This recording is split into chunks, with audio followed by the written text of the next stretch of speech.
year. This ain't live. This is WBUM, ladies and gentlemen. You thought we play games. You funny. Hold up. Hold up. Okay.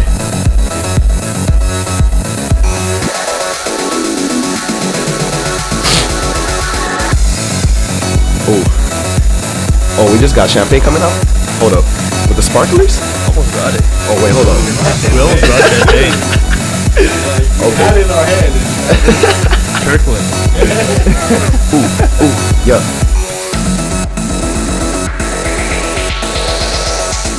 What's Gucci Miami? You know what we doing? We trying to have a good time out here. It's Friday. Oh, y'all thought we were finished. Hold up, wait a minute.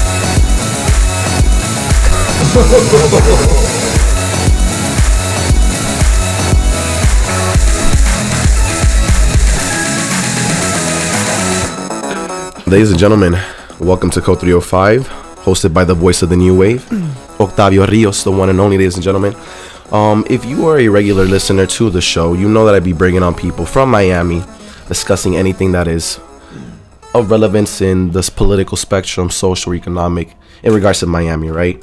And then we talk about what they do as a profession, as occupation. But recently, ladies and gentlemen, this semester, I did a little new segment called You Talk, all right? It's where I bring on college students and professors, and we pretty much examine themes of the new wave, things that are relevant to our mindsets, our age group, the demographics, things that are relevant to those that are experiencing the new trends in the age of technology, which is what they will call this the period, the age of technology. Same way they call the Renaissance the Renaissance. Just throwing that out there.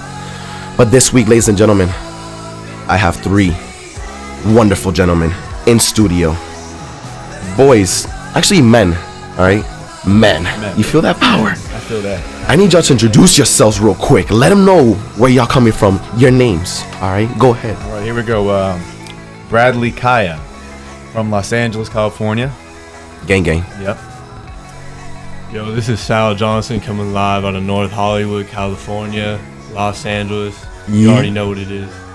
And this is finally Ale Narciso coming from Caracas, Venezuela. Shout out all my Venezuelans.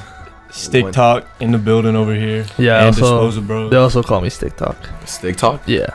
Stick Talk with this. Is it because of Future? Of course. Yo, so now that we're talking about Future, I know exactly what you're going to say. you think he's falling off? No. No Please, chance. here's my thing. Everyone knows when Dirty Sprite came out, right? Gas. Everyone knows he owned that summer, right? Mixing up the ice. Exactly. That was what a movement. Mm-hmm. I don't know. Ever since he's come out off with, like, I don't know, projects afterwards were doing good, doing collabs with The Weeknd and whatnot, staying relevant in pop culture, no?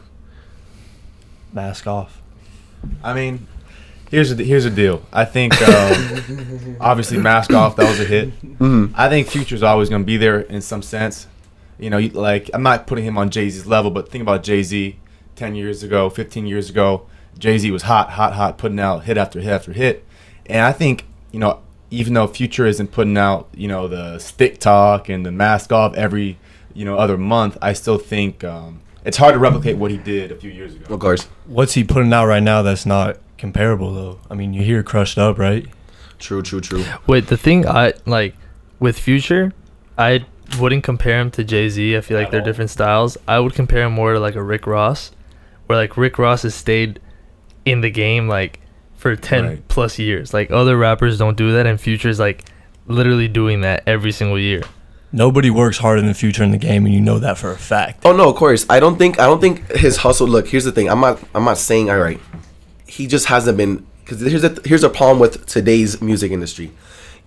As quick as you got famous, I'm not saying that he got famous quick, right? But you have to stay relevant. You have to stay. Look at Drake, right? Let's look at Drake. I believe his music is not written by himself. Obviously, they all have ghostwriters, which has been done in the industry for a while. However, Drake has been able to stay relevant since I've been in middle school. I remember dedicating Bedrock to girls that I was, you know. I remember Over. Even Over, bro. I just think, look, I'm about to graduate now, and I'm still dedicating songs by the dude. You feel what I'm saying?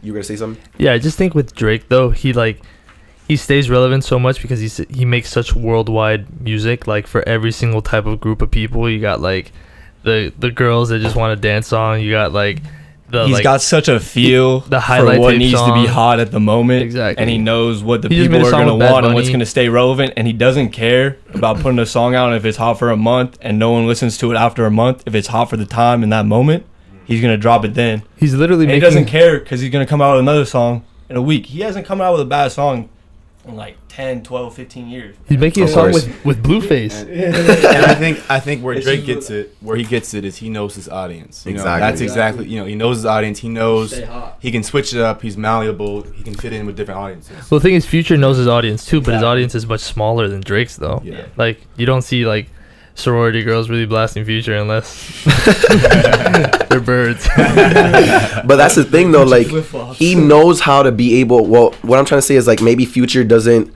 You have to give it to Drake, as I feel like that's a skill in of itself, because he knows how to pick up on, like you said, whatever is relevant in the moment, whether it be 21 Savage, whether it be a Blueface, It did it with Future. of course, even them too. And I think they have a fallout a little bit because of like the way they're Yeah. producing I the think studio. everyone has a I think follow. so. Yeah, Some dude, point, yeah, some yeah. point, I mean, They But I gotta- mean, either way, that's a talent. So like, you have to be knowing how to stay relevant. I don't know. Maybe Future's he's not died off, but like I don't know, dude. I feel like he needs to kind of like I don't know, come out with something that's in there, you know? I mean, last year he dropped back-to-backs with Hendrix and what was the Mask Off? Yeah. What was that album? Yeah. Future? That was last year though. He dropped Mask Off Future Or and 2 years Hendrix. ago, I mean, he dropped Future and Hendrix. He dropped back-to-back in 2 weeks, and I mean, those two albums are crazy. Yeah, I get you.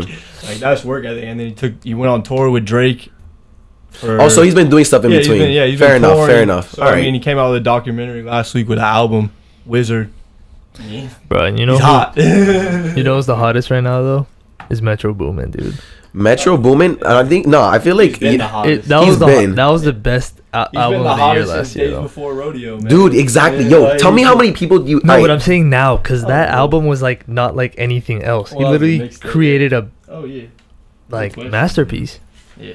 I just feel like Metro Boomin he's so talented because he makes all the beats, dude. Like he's Yeah. been making all the beats that have been trending. You know what I'm saying? And it's just kind of Forever. like, yeah, what's the name of the producer for Blog Boy 2? Who? Taiki, right? Taiki. Who? Taiki. Him too, bro. Like those are I think bass is making a big like I love bass. The bigger like on Sheck West. Right. I love how ignorant his bass is on Gmail.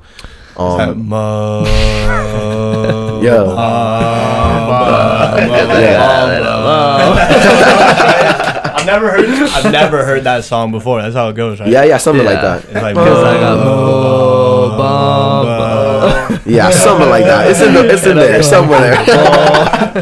No, but like, dude, it's just like I feel like the bass is popping. And Metro Boomin knows how to do that, and he's been doing that with a lot of like, especially with Future, bro. Like he knew that bass, bro. It's just I think bass is so important now because And the scary part is Metro Boomin. How old is he?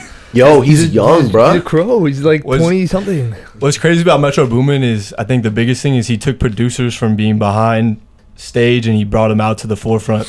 I mean, with the Metro Boomin wants some more tag. Salvador. That is like the biggest thing in the world for producers. I mean, you hear every producer now has their own tag on every song. Before Metro Boomin put that on there, nobody had anything Except like that. 808 Mafia. I mean, yeah, but now, I mean, you hear any song, every producer makes sure they have that tag on any single. That's true. Because the radio is gonna hear it, and everyone knows who you are now. It's like a watermark for Tyler. It is. It really is. It really is. I feel like that's funny that you mentioned that because for a long time it's the producers were kind of like behind the scenes and now they're literally putting out their own albums They're in their forefront, and I feel like it's smarter on their part because they're the producers of all these various artists that they're working with, so off rip they're gonna all make gonna money be off bangers. it. And they're all gonna be bangers. Well, you know who deserves a lot of this credit is DJ Khaled. That too, You know, of course. DJ Khaled is one of the first who started. I mean, obviously there's been others, but All right, he's dude. really started off the Khaled album. You know? Another one. All right, let's go. DJ Next Khaled. next stop. DJ Khaled. My goodness. DJ Esco. Let's go. Yo, I have a question. You guys are from the West Coast. You guys come over here to the East Coast. What's the difference? Like, what do you? I mean, part of the reason why I wanted to do this interview as well is because you guys are from the West Coast and like I'm from the East Coast. Like I'm from Miami, so it's Right. you guys are already from the poppin' area. So Right. I feel like we can compare and contrast in a sense, kind of the same maybe themes or trends. But Okay. like, what were some of the big culture shocks when you first arrived to Miami? There weren't many drive-bys. There weren't. This man Brad is from Calabasas, guys. He's from Calabasas. That's where Drake. That's where the Kardashians live. Hidden Hills. He's never been around a drive-by in his life. No, but I've lived all over. Actually, I've actually lived all over. He's capping. You flamed, buddy. He just flamed me, but he's capping. But the biggest difference, I think, well, obviously, you get a lot more like South American here, whereas back home it's a lot more Mexican. Yeah, more Mexican food here. It's Cuban food. You guys have hella Mexicans. And then music, obviously, like you get a lot of in the West Coast is all YG, Nipsey Hussle, Ty Dolla $ign here, Future, Bad Bunny. Yeah, is huge true. here. Bad That's Bunny, true. yeah. I never like none of that before I came here. So you would say like the Caribbean, The island tropical. that's the vibe you whole get here. Yeah, whereas back home it's more like a desert. Okay. Yeah, I used to get in Brad's car and we used to listen to YG, and now I get in his car and all he listens to is Bad Bunny. So that's the difference. I keep the West Coast on me though. Okay, He's so you fully loyal. moved over. Dude, Of but course. Bad Bunny is the greatest. He really is though. I feel now that we're on that topic. So you mentioned that the Caribbean flow is definitely one of the huge differences. We talking tings now? Tings and tings, man. You know. Things, bro. Yeah, legit. The Caribbean. So you already, bro. Look, here's the funny thing that you mentioned that. Like Drake again, no, he knows how to attract certain audiences, right? So like I tweeted this out the other day. I was like, yo, like the Caribbean sound is trending, period. No matter how you put it, Spanish trap is relevant. That boom, like even the Dominican, I'm not Romana, bro. Exactly, bro. That gets you moving. You feel me? How do you guys feel about that being the trend? What is that reflective of? You feel? I love that white people dancing better eventually. I do promote that. I just think it goes to show that you don't need to speak English to make an impact globally, make an impact. Wait, speaking a little bit closer into the mic. No, it just shows that you don't have to speak English to make an impact in the States. It shows where our society's headed. Obviously, there's certain things happening politically, but I think outside of that, the rest of the country, I think it shows that we're coming together and more accepting to different things now, which is great. Yeah, I mean, Drake came out with a song with Bad Bunny, and I don't know one word he says on it, but I listen to it every time in the car. Like, and that's something that's way different for me because I didn't get past Spanish too, so I have no idea what any of these people. But you are feel saying it on though. the radio. You feel the vibe. Hey, Oh, I feel the vibe. I get into it like I am. This man Sal listens to one Bad Bunny song and he's ready to go buy a tostada and a colada. But that means it's working though. That means it's working. And then date a Latina too. Of course. Well, in regard Latin women. My goodness, what a category. Anyway, but like in regards to Ozuna, Bad Bunny, Nicki Jams, pause. Legit. How y'all feel about him?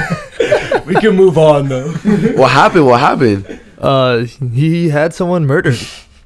Ooh. Oh, you believe that? Is that what it when I don't Puerto know, Rico? he had someone murdered for him coming out with like a sex tape. I'm not involved in this. Bradley Kaaya isn't involved in this talk. I think we can move on to the next one. Fair enough. The fifth as well. But real quick though, on the one thing that we were talking about with the tings and whatnot, I think one thing that people don't understand, I see it all the time on Twitter. People get on Drake for how he talks in the certain ting accent and this and that, saying he's on this Caribbean thing. Toronto speaks like that.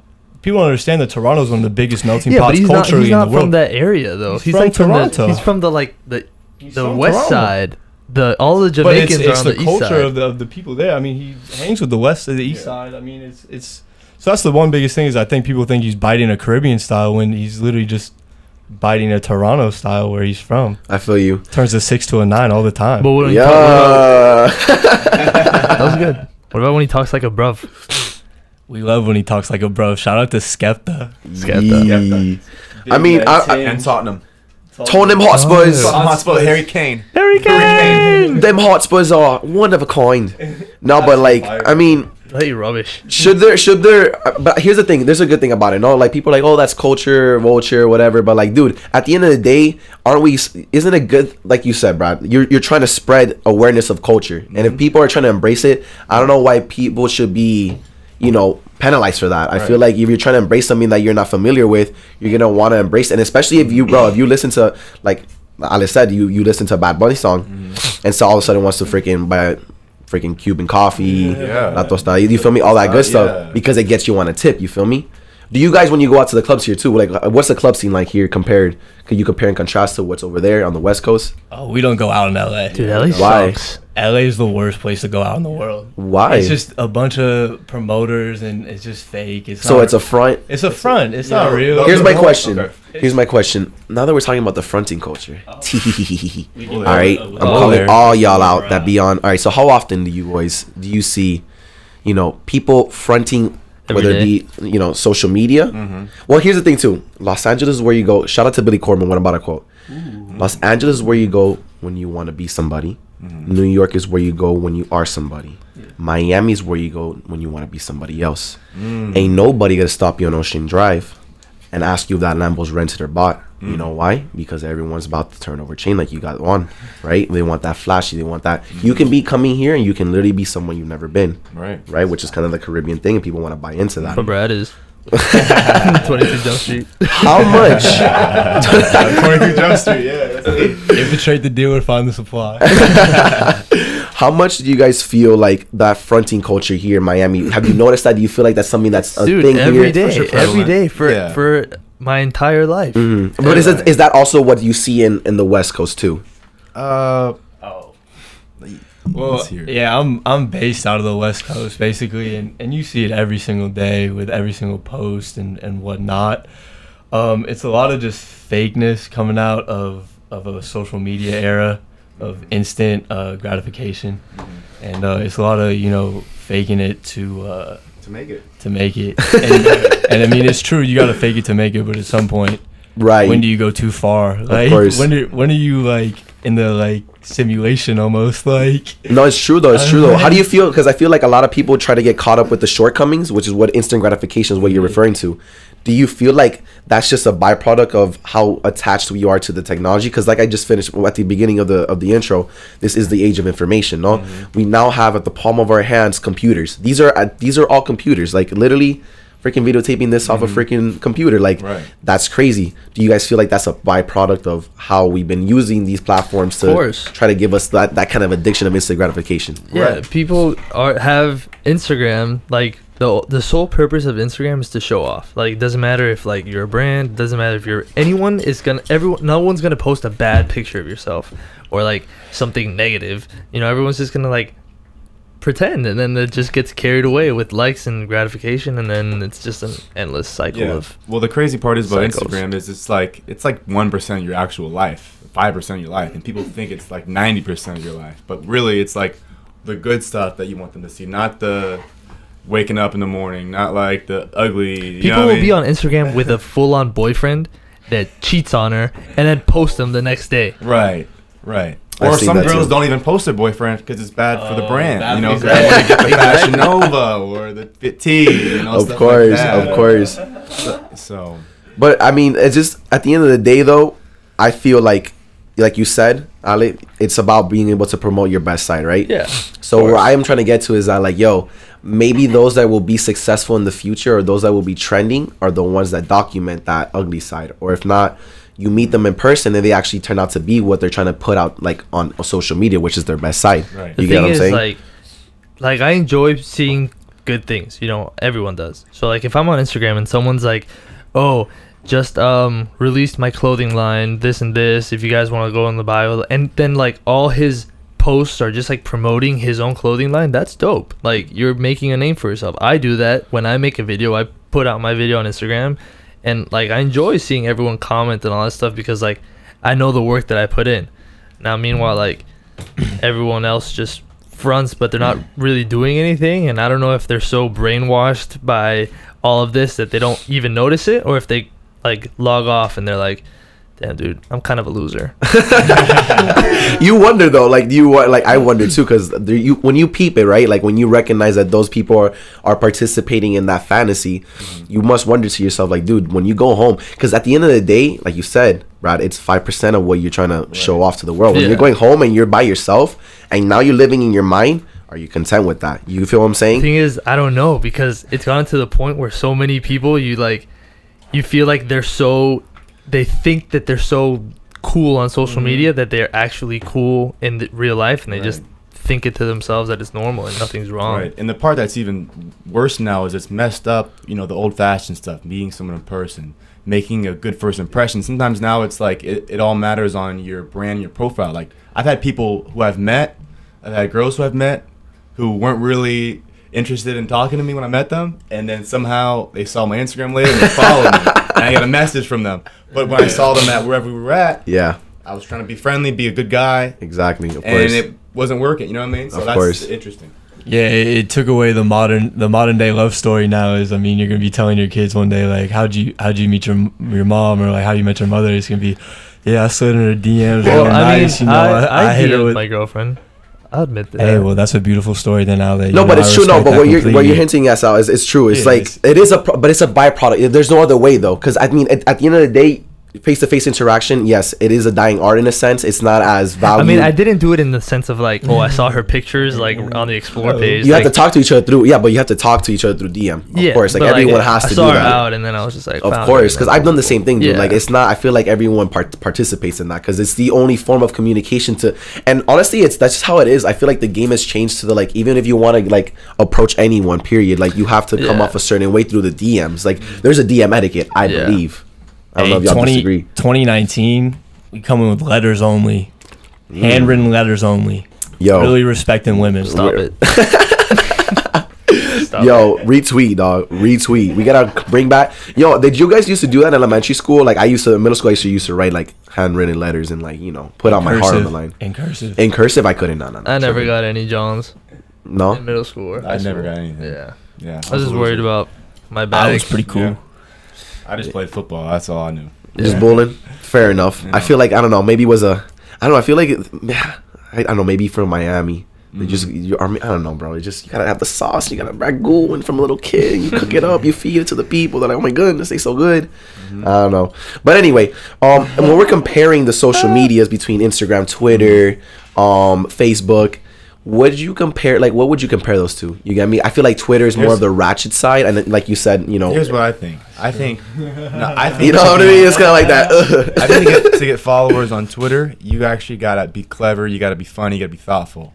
Whereas on Instagram, you just need to have a nice face, or a good photographer, or a good editor, or a good body, you know, or be good at working out, something, you know what I mean? But Twitter, you actually got to like have some kind of substance to you, which is, if people can get followers on Twitter, I respect that. That's true. That takes talent. That's true. Yo, but here's the funny thing about Twitter too. Like, I think a majority of the time, I'll see a lot of people favorite it. If it's a video, for example, I see a lot of people favorite it, and then you see even more views on it though. So a lot of people will be looking at you, but they won't like it, but they're looking at you. Ghost followers. Exactly. Ghost. How do you guys feel about those ghost followers? Do you feel like it feeds you, or do you feel like they're suspicious in a sense? Because they've watched it over and over and over and over and over and over. Yeah, and they over. care enough to watch it. So I mean, obviously, we're making a big enough impact on them. I love it though. No, but for real though, it's true. No, but think about that for a second. If there's people that dislike you, for example, right? Exactly. But they follow you on social medias or checking out your pages. We're talking followers right now. Like you're following me, bro. Exactly. Legit. It's as simple as that. You're following me. Of course. Follower. But it's just funny though, because it's like, bro, you are taking the time out of your day to occupy. Like, I'm sitting in your mind at the end of the day, because you're looking at me, and what's the first thing you're thinking about what I'm doing. So like, I'm literally in your mind. I'm like I'm finessing rents in your mind. I'm sitting in my throne, like space, it legit, like I'm in you. I am now entering your dome. Yo, that was lit. Do it again. I am now entering your dome. I'm inside of your dome. Yo, encore. That was fantastic, dog. Straight up. Bueno, we're going to take a quick commercial break. This will be our first one, ladies and gentlemen. When we do come back, guess what I got for y'all? Some more ragu for you to go ahead and eat that. Not mango, I said ragu. Please don't get excited, Dominicans. Thank you so much. We'll be right back after these quick commercial breaks.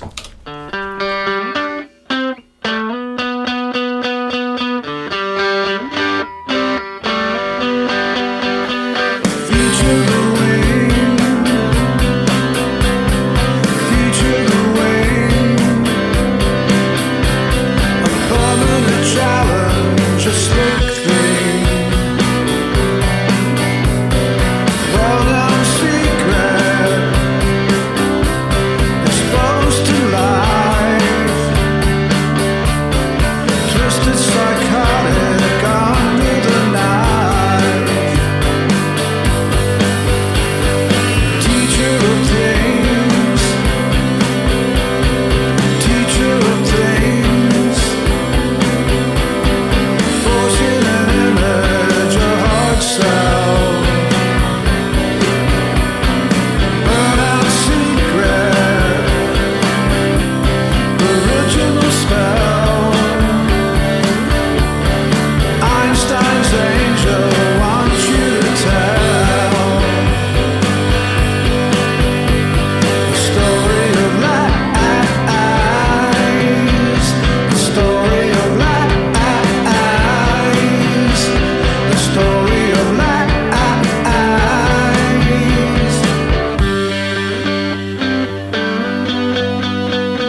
Health tip number 22.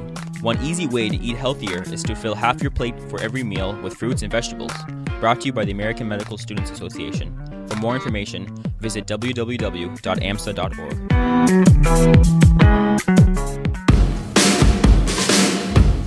What are you taking a picture of? Oh, just those two babies. What are they doing? Oh, they're just maxing out the credit cards on BB guns and water balloons. Follow us on Instagram at WVUM. More music, WVUM.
Hello, my people. We're back. We're live. You know, I do it good. I make it a good sauce for all of the people to listen.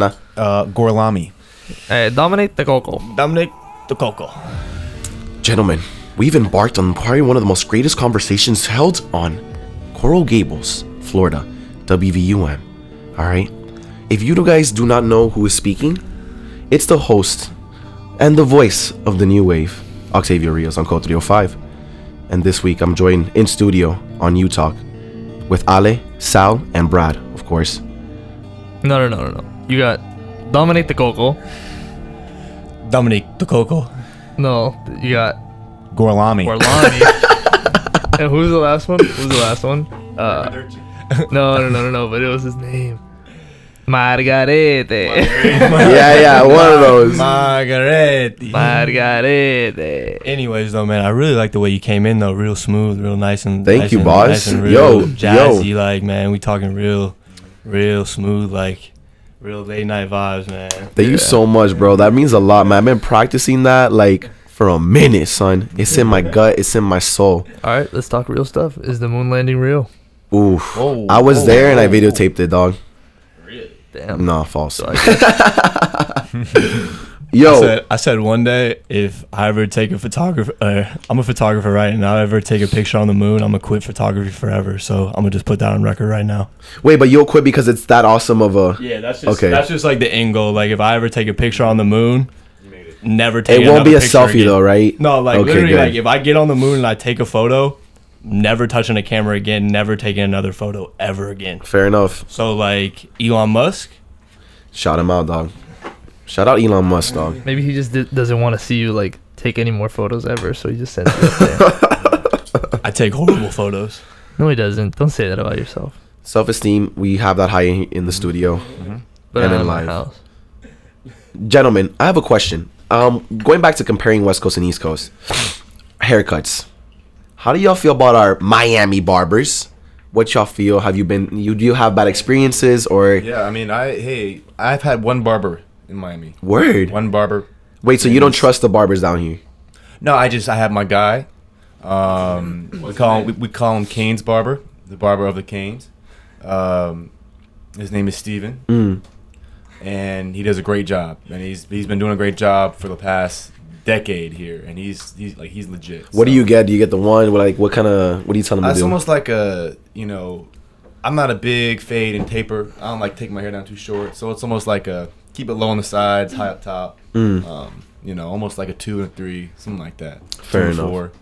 Fair enough. What about you, Ali?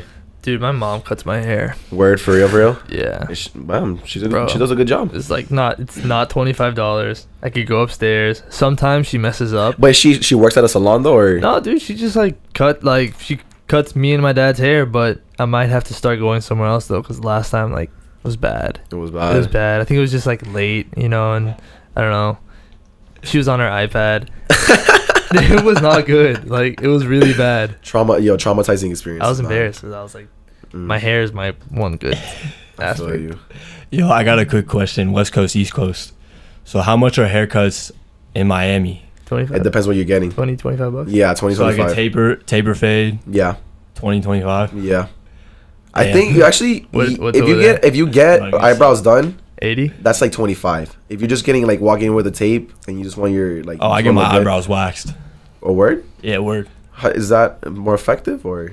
That's just my jam. I feel you. Wait, how much is a haircut in LA? I can't say it on the radio. Why? I can't say it.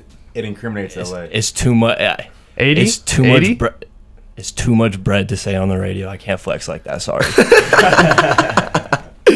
Yo, but do you guys feel? But so who gets the better cut then? Or is it equal? Because I mean, we live in cities. It's not like we live in the middle of nowhere. We're from places that are relevant. I'm sorry, on the global scale. I feel like anytime I get a cut here, I feel like I feel like I'm Puerto Rican. Almost. Okay. You know what I mean? Like my cut is South American looking. You know what I mean? Whereas when I'm back in the West Coast, it's more black. Yeah. I don't know. There's something about it. You know what I mean? You can just tell. It's a slight difference. It's not too much, but. I don't know. I get excited when I see my barber bring out the. Right? Shut up. I feel like, bro, I get excited when shout out to Freddie, by the way. That is my barber. Freddie, dog, thank you so much, bro. Because honestly, good barbers, if you have a good tape and you looking good, bro, your confidence will skyrocket, number one. For sure, number two, your confidence to approach the females goes up as well. I'm sorry. And number third, most important, did I not mention, your confidence goes up. You get what I'm saying? Mm-hmm. But I get excited when my barber gets his the knife out, because then not even the scissors, just I guess it's the blade to really clean and sharpen the It's almost like, what is that? Oh my god, what are the people that do the, oh my goodness, guacamole? No, because I was going like this, by the way.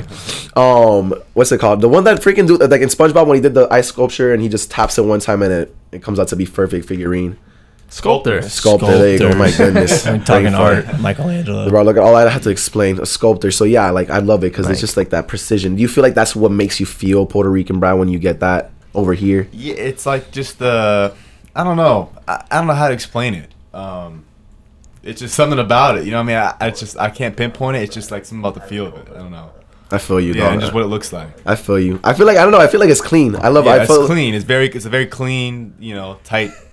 So you just get a haircut and then you walk outside. Oh wow, I feel Puerto Rican. A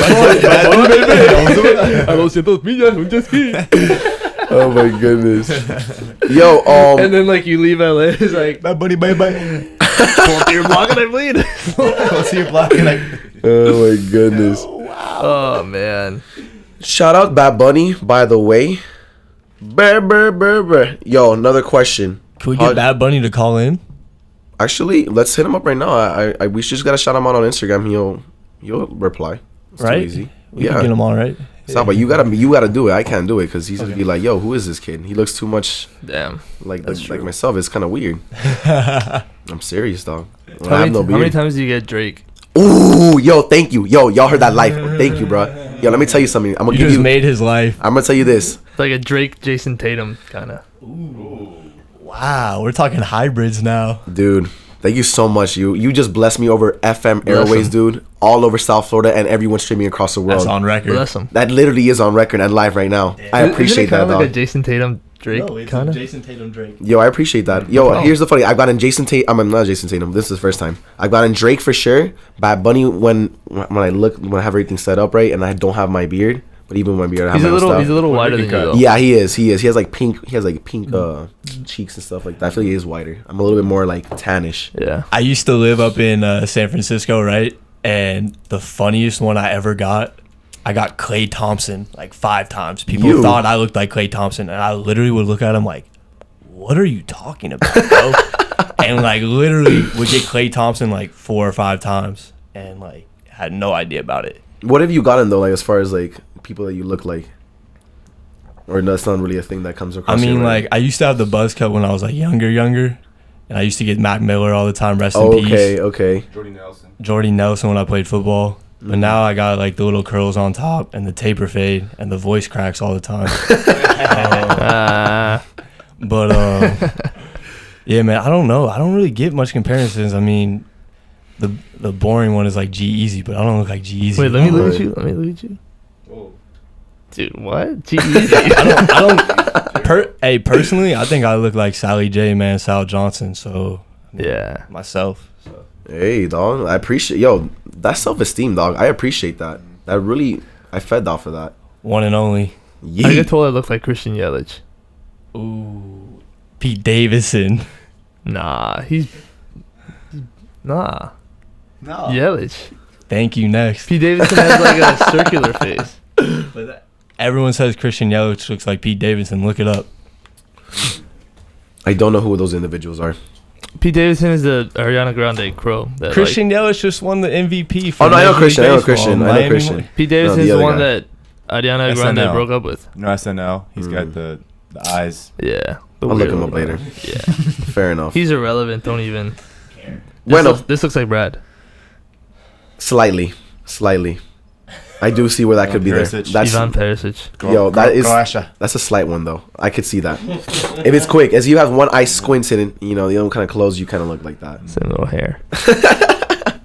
Yo, now that we're talking about soccer, how do you guys feel about the World Cup and its like significance as far as bringing people together, and the importance it has just celebrating culture in a sense? I love it.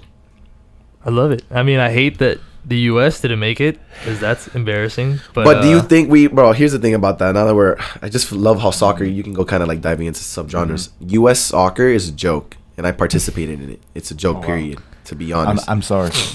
Yo, but I'm still gonna rep the jersey. Like, but what do you mean? What do you mean a joke? It's a joke in the sense of how we little prioritize it. Because if we really wanted to prioritize the academies the same way they do in the European countries, and you know what I'm talking about, Ajax, for example, just to name one of those. But just even the way the system runs through academies in Europe, we would get a lot better of a youth training so that we can really keep at home our talent. You get what I'm saying? Yeah. But when you have like the best athletes in the world playing football and basketball, it's kind of hard to like. And it's not a pastime sport either. I'm sorry, like basketball's a pastime sport. Football definitely, of course. Here's the key to it too. Baseball. Don't forget baseball. Baseball. I think soccer is a pastime sport. Here's the key to soccer that we need in America is it's not accessible to all kids of different demographics. Whereas football, basketball, even baseball, I mean, kids are playing baseball, playing what do you call it? Stickball. Stickball. You know what I mean? Like, obviously, football. There's kids who come from impoverished backgrounds who are playing football. There's kids. You can play basketball at any park in the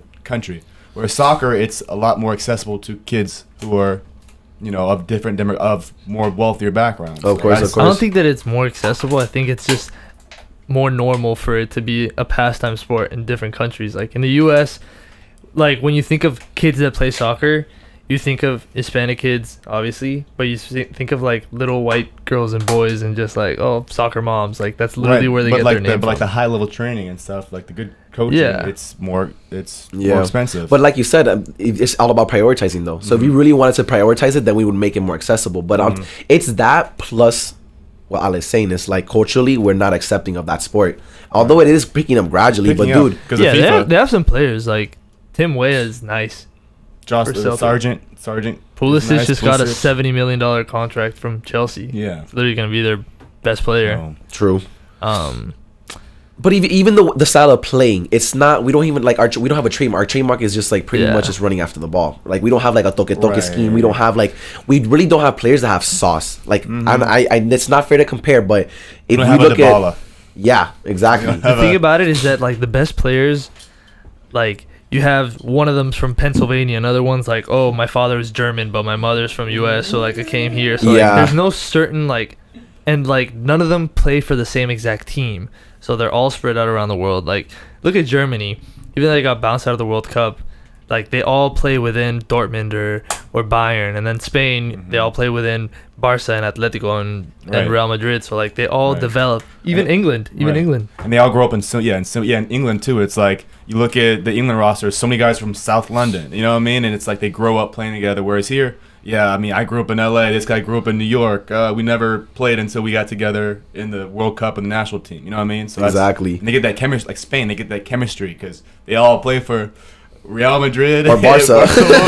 Simple. Like, simple. Even a country that's way bigger than us, Russia, like all the Russians still play in the Russian league or St. Petersburg. Yeah. But even then, like, I feel the funny thing is too, like, the way the World Cup works too, and as far as like, because hinting towards, because it does hit on nationalism. You feel me? It's a sense of pride for the nation that you identify with, the group of people that you share the same cultural values with. You get what I'm saying? Croatia. So you see like small countries that kind of, because the rule is if you have any parent from either country, you're in. Like, they don't question how domestic are you really, because going back to what you said, like a lot of the players that come from, like, for example, the French national team, the majority of the dudes came from Paris, but they're immigrants of Northern Africa. Yeah. Do you get what I'm saying?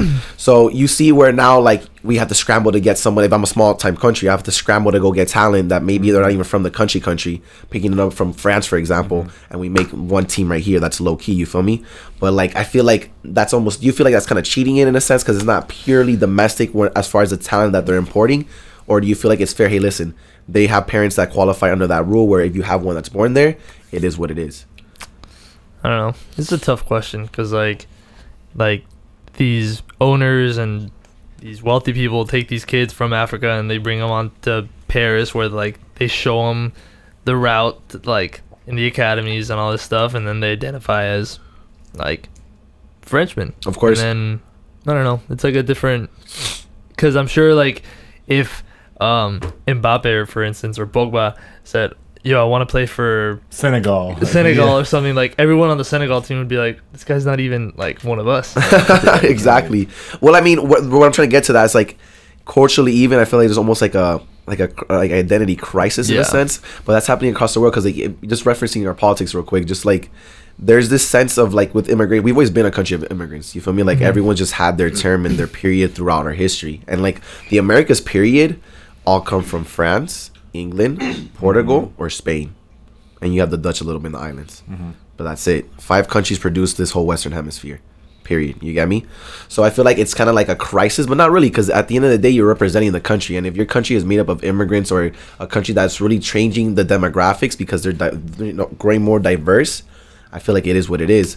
But it's a beautiful thing though, because once you have players that all come from the same spot that we mentioned earlier, that does play into the game. It plays on the chemistry, which is why I say that the U.S. is not as serious, because you get a lot of dudes that come in from a lot of parts of the within our own country. Dude, there's a lot of subcultures. Like the South is different from the West, from the Northeast, from the Midwest, so on and so forth. You get what I'm saying? So it's interesting, and I feel like I also feel like they could like take that as their advantage into like forming this unity. Like, all right, like we're all here to represent like everybody. So that's why I feel like when the US plays in big tournaments, like in the World Cup, they really never fold. Like they win like the games they're not supposed to win, and they advance like deeper than anyone else would expect, just because like I feel like that US pride is different. It's true, but I feel like we just shine better in other sports though. Like here's the ironic part: you flip it, women's soccer, we've won the World Cup.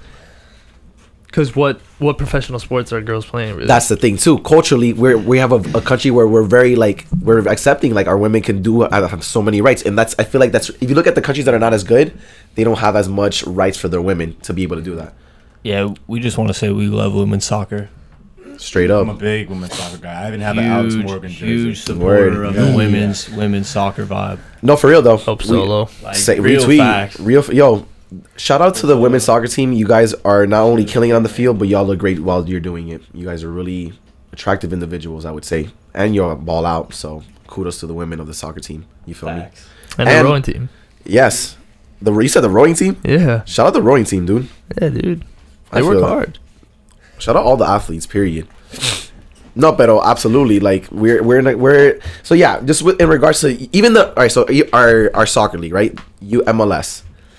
All we are is we buy over the retired players from Europe and they come here to make more money. Zlatan Ibrahimovic, LA Galaxy. Unless it's that, that's different. That's entertainment. LA Galaxy, the great one. Yo. LAFC, Los Angeles, the melting pot for soccer in the MLS. Sal, what's your favorite Ibra moment? What do you think his most? My favorite Ibra moment is the quote when he told a reporter to bring his sister to the game. Dude, fantastic, bro. How about when he like to his house? He said to his house. Fantastic, dude. How about when he like the front page ad in the LA Times is like, "Hello LA, welcome to Zlatan." Dude, I just love how he's so I think he's the only dude that does it, where he's like a Conor McGregor of soccer, but he backs up more. I'm not more, but like he's there. You feel me? Like he'll back it up. Well, the part I love is he's just like an Iron Man. Like, yes, he dude. blew his knee out, he blew his ACL out, and he was back in 3 months. That's ridiculous. That takes a year for most people. Of course, he's bionic. In soccer, let alone, you know. So there was a quote on the radio when he first signed with LA Galaxy, and they asked him about that, and he literally said, like, he was like, "I just missed soccer that much. I healed that quick." and it was like, yeah, that makes sense. Yeah, quote him on that. Quote him on that. Quote him on that. That is factual. He can heal because he misses soccer that much. Who? Zlatan Ibrahimovic. I just feel like he doesn't get. I mean, obviously, he's iconic, but I feel like he doesn't get, like, you know, the recognition over the past decade as a. I mean, obviously he's a legend, but like the way. I'm not saying he's Messi, Ronaldo, but I feel like he should be talked about. He should be, and mind you, he's done so many iconic things. One of the iconic things he's done is that every season opener he's done, he's scored. No. Yeah. Bro, how many can say that? Come on, bro. The bummer is that he doesn't get like the World Cup recognition. How do you feel about players that actually Sweden sucks? Yo, I'm saying though, like it's a bummer that he doesn't get the world stage of playing in the World Cup. I'm not saying like the Sweden should be in. How do you? Because that's the same thing with Bale. Exactly. Gareth Bale, man. Yo. Wales, the Welshman. What do you think? And like when they go home Cup, and they're like, man, World Cup, just definitely not one of those I can scratch off my list. Because like you talk about resume, right? And you're like, man, definitely what you need on your resume is a World Cup. Period. That just establishes. Well, same with Ronaldo and same with Messi. They're never going to be able to say that. But that's the thing, though. What do you guys find that relationship being kind of interesting? Here's what I think. My take on it is, if you play for one of those, you know, top 6 type countries, top 8 countries, I think it's expected, like, you got to at least get close to it. But when you're playing for Sweden or Denmark or Wales or South Korea, you know, like Son from Tottenham, you know, advancing, I think, is like, you know, showing that progress is what matters most. Because small countries like that will remember certain goals you made or game winners. They'll remember that for years and years to come. Same with in America, how we remember, like, you know, Clint Dempsey. Shout out goals he's made, or Landon Donovan, you know what I mean? Just of course. Stuff like that. Goats. Landon Donovan, LA Galaxy. Yeet. Yo, but in regards to just going back to like comparing leagues now, what do you guys think like is the best league as far as Premier League? Sorry to cut you off, Premier League. No, I feel you. That's fine. Yeah, I'd say, like, I mean, watching Messi is amazing. But here's the thing about those leagues. I feel like some of them, the thing is, I'm gonna have to go with Brown this one. The thing about the EPL is that you have a lot of chance to really like move up and down. I'm agreeing with them. Like, I'm saying, like, it's cool to watch Barcelona play because they're so amazing. But unless they're playing against Atletico or Real Madrid, they're not really competing against like obviously the best league is Champions League because everyone plays against each other. But like in terms of the champions, it's an interesting dynamic because in America we don't see it, but it'd be like, you know, for Barcelona certain days, he'd be like putting the Patriots against in the CFL, or, you know what that's I mean? True. You know, but the Champions League obviously is interesting, but I think Premier League wise, the competition top to bottom, it's a dogfight. That's why they never win the Champions League. Yeah, they're so tired. beat up. Yeah. And same with England, like when England plays in the World Cup, they all hate each other. That's true, dude. They've all been playing Man U versus Man City or Arsenal versus Tottenham, and they all just been going at it. So it's like the SEC. It's true. Yeah. It's the SEC. Shout out Johnny Manziel, dude. Draft day. Division I football. Heck, you pledged, didn't you? Go play intramurals, brother. Go play intramurals. I love that inch, bro. That's so clean. I love that. That's draft day, baby. OBO O'Brien, baby. Yeet. But do you guys find it funny how so Spain has the best? All right, so think about this for a second. When we talk about culturally how football is played, right? South Americans have a certain play, a certain vibe. Europeans have theirs, Africans have theirs, so on and so forth. Do you find it funny that the same powerhouses that like I mentioned, we had France with Canada, England with the United States, Spain with all of Latin America, and Brazil with Portugal. Is it not a coincidence that these same European powerhouses still house the talent that comes out of those colonial, but just going back to colonial times, those same colonial regions? Well, I think one of the things that probably influences that is the scouting. Because if you speak the same language, you get a scout who speaks Portuguese. Obviously, it's going to be easier to get that talent to Portugal. Scout who speaks Spanish, it's easier for Spanish. England, you know what I mean? USA. I think that makes it obviously way easier. Am I not right? Am I not right? No? Dude, Drake? No? I'm saying with scouting. Scouting and coaching. Scouts? Is it not? Scouts? I think it is. I mean, here's the thing. I feel like it has to do with money, like you said, because a lot of these players, like, and here's the funny thing too. There's a lot of teams that they have the talent, and then the big club teams come in, like you said, to scout him out, and they'll pick him out and pluck him out easy. Because if you look at Neymar, he came from Santos. You feel me? Right. Yeah. And that was a Brazilian team, and they just came to snag them out. I don't know. I just feel like it's funny because it's almost like we keep it that way in a sense. I don't know if we should house him more or not, but at the end of the day, when we're these players, they come. It's all money. It's all it money. has to be. It has to. You know what I'm saying? Like, and it's cool because though these guys come from like, I just feel like soccer has different so going back, a lot of our football players, for example, they come from the projects. They come from rough backgrounds. You go to soccer, it's the same story as far as coming from harsh backgrounds, but it's even, I feel like it's more magnified in a sense, and a lot of people enjoy that. You know what I'm saying? Like, look at what's his name on Man City. Sturridge? No, not Sturridge. No, he was Sterling? Brazilian. Oh Forward. my goodness. I think What's his name? What's his name? I think it's Gabriel Jesus. Yeah. Yeah. Yeah, Jesus. Yeah. So look at, like, there was a picture of him where he was cleaning the streets in Brazil, like in 2014 at the World Cup, and then 4 years later he's like starting on Man City and he's balling out. You know what I mean? What about the Vardy party? What about Jamie Vardy? Jamie Vardy, the Vardy party. we hate Tottenham? We hate Tottenham. We hate Tottenham. We hate Tottenham. Yo, how do you feel about chance? So here's another thing I think this is very. I feel like it's better about American sports. The chance, bro. The chance the stadium atmosphere is different, dude. Like, I've yet to experience. Actually, I have gone to an Arsenal game versus PSG. That was dope, dude. I got to sing with Frenchmen, even though I didn't know what I was saying. But like, I feel like overall the vibe's different. Do you guys agree with that? Do you see that when you see the games on Saturday mornings or Sunday mornings?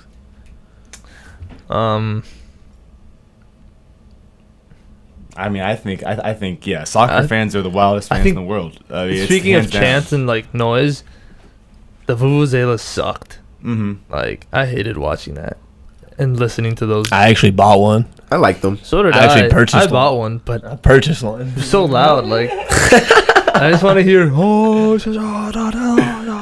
I mean, like, if I went to a game and tried to sing the whole entire time, like, I wouldn't be able to. Like, I'm already losing my voice in here. But dude, they don't stop. They literally took a break at halftime, and we came back, and they stopped from when halftime started till the end of the game. It was the same exact thing. Imagine how crazy it would be if, like, American football was like that. Like, the fans would just, like, sing the whole entire game. But the only time you might see that is college football. It's not necessarily as popping with that. But, like, I'm talking, like, the chants, like, the straight songs. Like, the songs that they have over in, like, the Euro leagues and stuff. Yeah. Everton has probably the best. Have you heard of any of Everton's? Nah, but bro, I feel like the more low key the club is, the better the chant, they are, bro. Because they get a little kind of grimy with it. They get a little kind of like, bro, they're only there for a little bit. Because if you get promoted up, grit. For real. Like, if you don't get to be up there for, like, bro, when you get bumped up for that 1 year, because Premier League is Premier League, dog.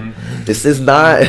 This is literally the cream of the creme. Man. For real. Like, it's the cream of the creme. I feel like they know that they're there for a little bit, even though it might get down to D2, but it is what it is. You feel me? Just trying to ball with my bros. Dude, I just think that, like, in Europe, soccer, like, here, football and basketball, they're sports. Like, we care about them, and, like, there's fans that super care about them. But in Europe, like, everyone, like, that's literally their whole life. Like, my grandfather, if Real Madrid's playing, like, an exhibition game against, like, some random team in India or whatever, he'll, like, get genuinely mad, like, if they lose. Of course. Of course. I feel like they breathe and live that a lot more. But it's integrated into the culture, dude. Yeah. That's what I'm saying. Because we have people that die hard for that. I feel like, I don't know, bro. They just, the fan base just period is very different for soccer, like worldwide, dude. Because it's just, you could just have to get a ball and just kick it around and you already got it. You feel me? Like, that's why I feel like it's just a sport that really, and I love the World Cup too, because, dude, it's one of the only times we get to see sincerely, like, the world just come together for one event. No matter what, like, and these are also used as political propaganda in a sense. Like, you'll see world leaders attend these games because that's how it's connected to the culture. Do you get what I'm saying? Like Russia, this past World Cup. Exactly, dude. They milk that as much as they could because it's at the end of the day you're playing host for the world. So how will you treat us? How do you, and they'll kind of sugarcoat or they'll kind of hide what's kind of going on politically that goes on internally, right? But it's just politics. Exactly. But like at least they're putting it to the side for a little bit because nationalism is, in practice it could be bad with the bad intentions, but if you see it as a thing, as something we can celebrate, I feel like the World Cup definitely achieves that. You get what I'm saying? And you, Ale, for being from Venezuela, I didn't know Colombians took soccer the way they did until like it's game day. Like, just period. Colombian soccer is my favorite, and I know it's a neighboring country. I don't know how because I feel like Venezuela, you guys are like baseball and soccer, but I don't know if it's like it's not really popping. Yeah, Venezuela has the Vino Tinto jerseys and like, but they're not good at all. Yeah, they're mostly a baseball, like rules the world. Miguel Cabrera, like, true. Every single best player in baseball is pretty much Venezuelan, except from Yaciel. Really? Our Cuban crow. Wow. Cuban, Puerto Rican, Dominicans. Bro, JD Martinez and Miggy Cabrera, two of the best hitters. And who's the shortstop from the Astros? What's his name? Carlos Correa. He's from Puerto Rico. No. Who's the little guy? Jose Altuve. Lip boy. Yeah. Venezuela has got pretty good baseball. Puerto Rico, really good baseball. But it's Dominican Republic, really good baseball. Cuba, really good baseball. Yo, but when the World Series Classic comes around, I don't know. World Baseball Classic, I'm actually getting into that. World Baseball Classic is low-key super underrated. You think? No, the fans go crazy for it. Like, the fans go crazy. They had it at Dodger Stadium in L.A., the championship. Puerto Rico fans went absolutely berserk. USA won it. Puerto Rico loves baseball. But the stadium was packed out for, it's exhibition games, technically.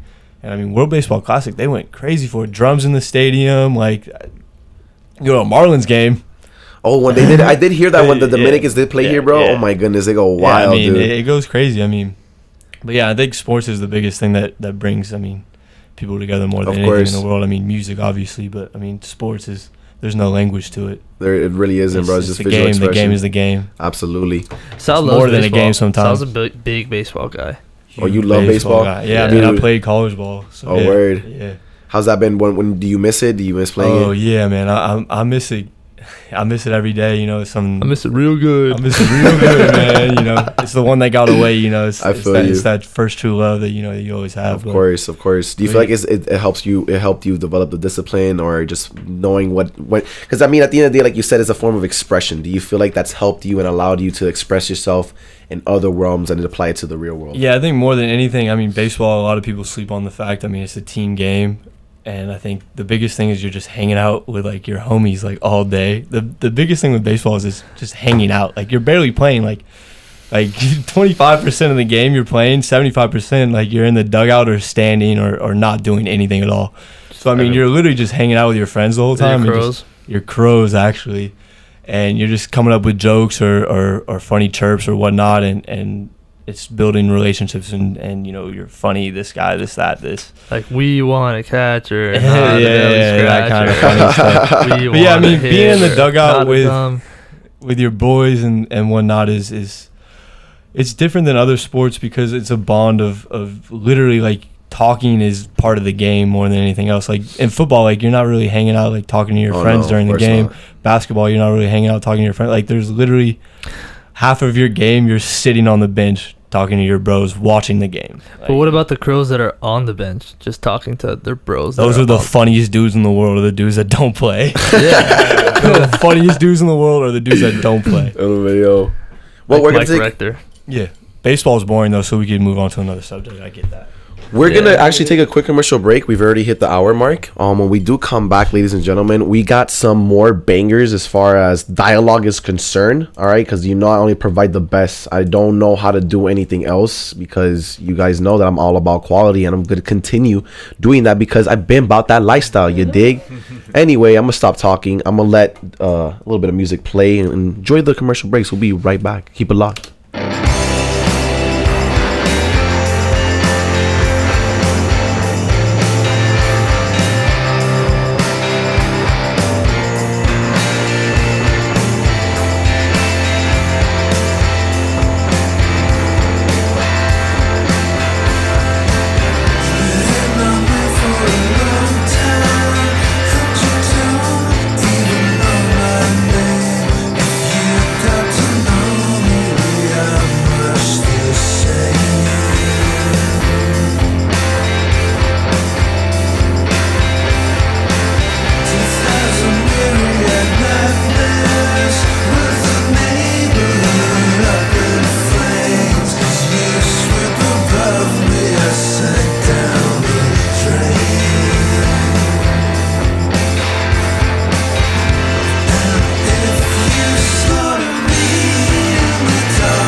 was not prepared to let you go,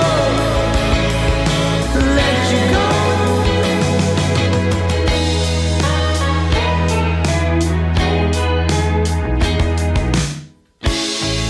I used to turn you on, I used to be by your side, and now the rest is leaving me behind.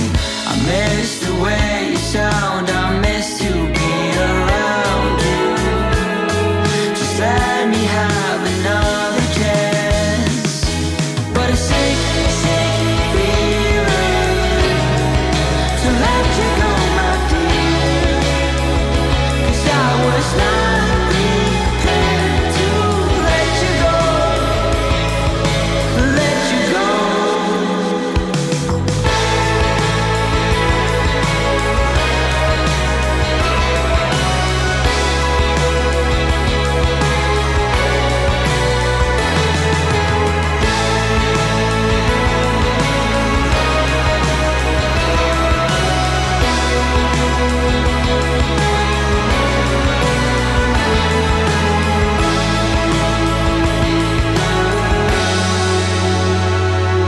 What a sick, sick feeling to let you go, my dear, 'cause I was not prepared to let you go. Physical distance is no longer a barrier to communication. Today, the entire world is our next-door neighbor. WVUM, Coral Gables, Miami, South Florida's alternative voice. What's good, South Florida and listeners all around the world? Come take a trip with me to New Orleans every Thursday night from 6 to 7 p.m. as we kick it on the Crescent City Connection with your loyal host, DJ Easy Ez.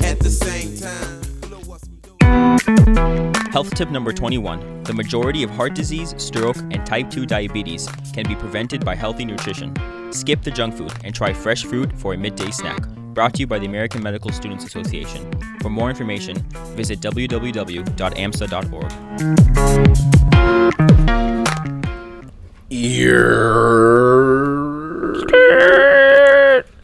Pull up with a stick. Let it hit. Yo.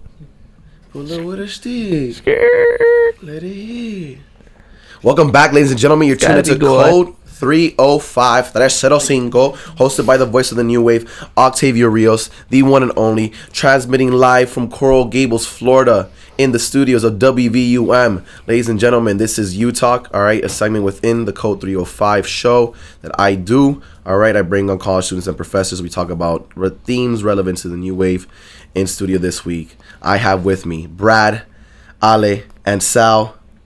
I appreciate y'all for bringing with me, be on with me for the past hour and so. All right, I appreciate it. How y'all feeling, dog? How y'all feeling about life? Sal, ribbit. Man, I'm feeling great. I'm feeling great about life, dude. Like, that's a really bland answer, but like honestly, like the best way to explain it is like I'm feeling really great. Like honestly, no complaints. Love like that. the song, like Ain't no complaint. ain't no complaints. Racks in it. Take up a plate. Skirt. No, but I'm glad to hear that. When people ask you, how are you doing? What do you usually respond? I mean, lately Good? I say fantastic. Lately, I've been saying I'm doing great. No complaints, honestly. Like, truthfully. I think I usually say solid. Solid? Can't go wrong with solid. I'm solid. I'm chilling. Solid. Legit. It's just like neither here nor there. Right there. Solid. Well, boys, I want to continue on with speaking of themes relevant to the new wave. All right. I think one of the new themes that's occurring right now with our generation is e-games, all right? Electronic games. It's becoming a sport. A lot of investing going on in that area. How do you guys feel about, video games becoming now a sport that actually has an audience that might outsell and overnumber some of the traditional sports we already have taking place right here in this country and in the world, by the way? I mean, it's for sure interesting. I think it's indicative of the current up and coming generation and where things are headed, technologically speaking. It's just interesting because when I was growing up, if you said, "Hey, Dad, I'm gonna try and be a pro Call of Duty player or a pro whatever Madden player," he'd be like, "Go outside and run, go outside and throw," Of course. No, but why do you think that's changed now? I feel like you know, PewDiePie, for example, like these are YouTube video gamers that are making Rex on Rex, record to Rex. You get what I'm saying? Mm-hmm. Do you guys think that's fair? Do you guys think they should be making that much, just sitting behind, kind of doing this, but just playing video games? People are watching them play these video games. Obviously, they have an audience. Why not pay them for, like, they're literally just playing video games, and people are choosing. People could be like, I don't want to watch this anymore, and unsubscribe and stop watching their Twitch streams, but they're doing it. I mean, secure your bag. Yeah. Whatever you're good at, I mean, pursue that. If that's I'm not ever going to be mad at someone else for making money, dude. Of course, of course. Do you find it interesting how celebrities are now, not celebrities, well, not only celebrities, but also athletes themselves, you know, like, and talking about soccer players too, like Neymar was playing with Ninja not too long ago. I know Drake did. A lot of NBA players participate in playing Fortnite and just running up scores, bro. Like, they'll do their own Twitches now and just like stream live them playing. So do you feel like that's helped allow to expand the audience and kind of like the market of which they're trying to target? The thing is, like, these guys have an audience with or without athletes. So like it's the athletes that are leeching on to these like Tfue and Ninja. Yeah, like I think Ale can speak on this better than I can, but Tfue was at the Pro Bowl. Ale actually went to the Pro Bowl. What was it, last week, right? Yeah, like 2 weeks ago. Yeah, and because he was working out there with some of the guys, and I mean, he can explain probably what it was like seeing Tfue out there. Like, you see athletes, like professional athletes, the best at what they do, at the Pro Bowl, invited to be like the celebrities of the Pro Bowl, and then this guy who's a 21-year-old video gamer is getting all the kids' reactions like, Tfue, can I get an autograph? And he's like, and like even some of the players even are like excited to see him because like they're like, oh, like that's Tfue. Like the like, thing is, every him, single like, athlete like plays video games. So like, if you see one guy that like plays the game that you play at a super high level, you're gonna be geeked too, because it's like, it's crazy. Of course. Do you feel like it has to do with competition? I mean, at the end of the day, what defines a sport? You know what I'm saying? I think that's what I'm trying to hint at. It's like, what defines a sport anymore? Because even extreme axe throwing, that's a sport. You feel me? Like ESPN2 will broadcast that live and be like, yo, there's competition. Cornhole. Dude, that's the thing now. Guy. You feel me? Like, cornhole. Legit. Cornhole, dog. Cornhole. I mean, but that's what I'm saying. What do you consider sport? Sport, though. Sport. I mean, sport's anything that you compete in. Chess is a sport. That's true. We played cornhole 2 days ago, actually, at the restaurant we were at. Word. Yeah. You guys been to Top That's Golf? disgusting. Yeah, I mean, Top Golf. That was great. That was great. Shout out to this dude. Shout out to him. Turnover change. Yo, Sal's a character, bro. I really have enjoyed his name's Disposer Bros. You can call him Disposer Bros. Dale. You can refer to me as Salvador. You slick. Bros. You dog. He's named after Salvador Dali, the famous. That's facts. I'm not named after the country, man. I'm named after the artist. But your ear's still on. No, that's fine. Go with the ear, right? All right, dude. No. Not here. We talking mustaches, Salvador Dali. Dominic Art history. We talking surrealist. We're talking the egg best place. ever. Egg Mansion. That was him. Yeah, I mean, we're just talking the best artist to ever do it. I feel that. Dominic the Gogo. Yo, but in regards going back to video games though. Yeah. Back to the video games, of course. I have a question for Brad actually about video games. Do it. So he played pro football at the highest level. If you had the opportunity to commit yourself as a youngling to maybe going pro in esports, would you have made that decision rather than playing football? Ooh. No. No. Shut that down right there. That's a no-go. No. Which is funny because this guy almost murdered me earlier when I turned the Xbox off when we were coming to leave here. Word. Straight almost. He's like, bro, I'm just gonna play one quick game of FIFA. Then we'll show. I'm addicted to defense. Wait, I'm addicted and that's to the FIFA, reason. though. And that's the reason why I didn't get my Cuban coffee and Cuban toast before this interview. And then he was like, dude, let me just play one game of Apex. Here's the thing. So a new battle royale game came out called Apex. I mean, I haven't even gotten to enjoy it yet because literally the first game I got to play of it, I was in it. I had a whole squad. We were like advancing. I think it was like 15 people left. And this guy just comes and just turns the Xbox off. No. My first time playing the game Chill, ever. bro. Man. Y'all need to You chill. turned my game off. You turned my game off. He turned my game off. Foul. I call a foul. Chill Yellow out. card, dog. And one. Buckets. Rajon Rondo. Rajon Rondo doing it to the Celtics tonight. One time for the Lakers. Yeah. We ain't going nowhere, guys. We ain't going nowhere. We don't need Anthony Davis. The only place we going is the finals. I'm just saying that. Yo, did you guys enjoy the fact that they did that? What? That they trolled them. They trolled the Lakers. Like, yo, how bad do you want this? Let me know. And they showed their cards. They showed everything they had, bro. They caught them with their pants down. I'm sorry to say it. Okay. And they're like, oops, psych, boy. Do you think that was fair? They still might have got us on that one, but at the end of the day, Anthony Davis is probably going to be a Laker. So, like, that's what I'm saying. You're not going to get anything for him now. That's the thing, dog. He's just going to leave in free agency, and now it's just awkward for your fans with the player on their team still. Exactly. And, like, LeBron today trolling everybody in the league by drafting every single player that he wants to play with. He picked KD. Jeremy Lin. Continue the list. You picked KD first overall, right? And then he picked Kyrie Irving. And then he picked James Harden. And then he picked Klay Thompson.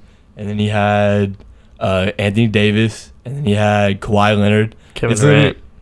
It's every single it's every single player that, like, they speculate him, like, wanting to play with. He picked on his all-star team. Yeah.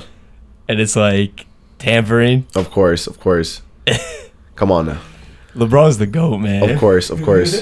But going back to video games, though. Yeah. Do you guys feel? Sports, No, yo, it just honestly, it all has to do with each other. So that's the funny thing about this. Yeah. It's not like it's not going off tangent, but I feel like video games in general is a new, like, interactive movie.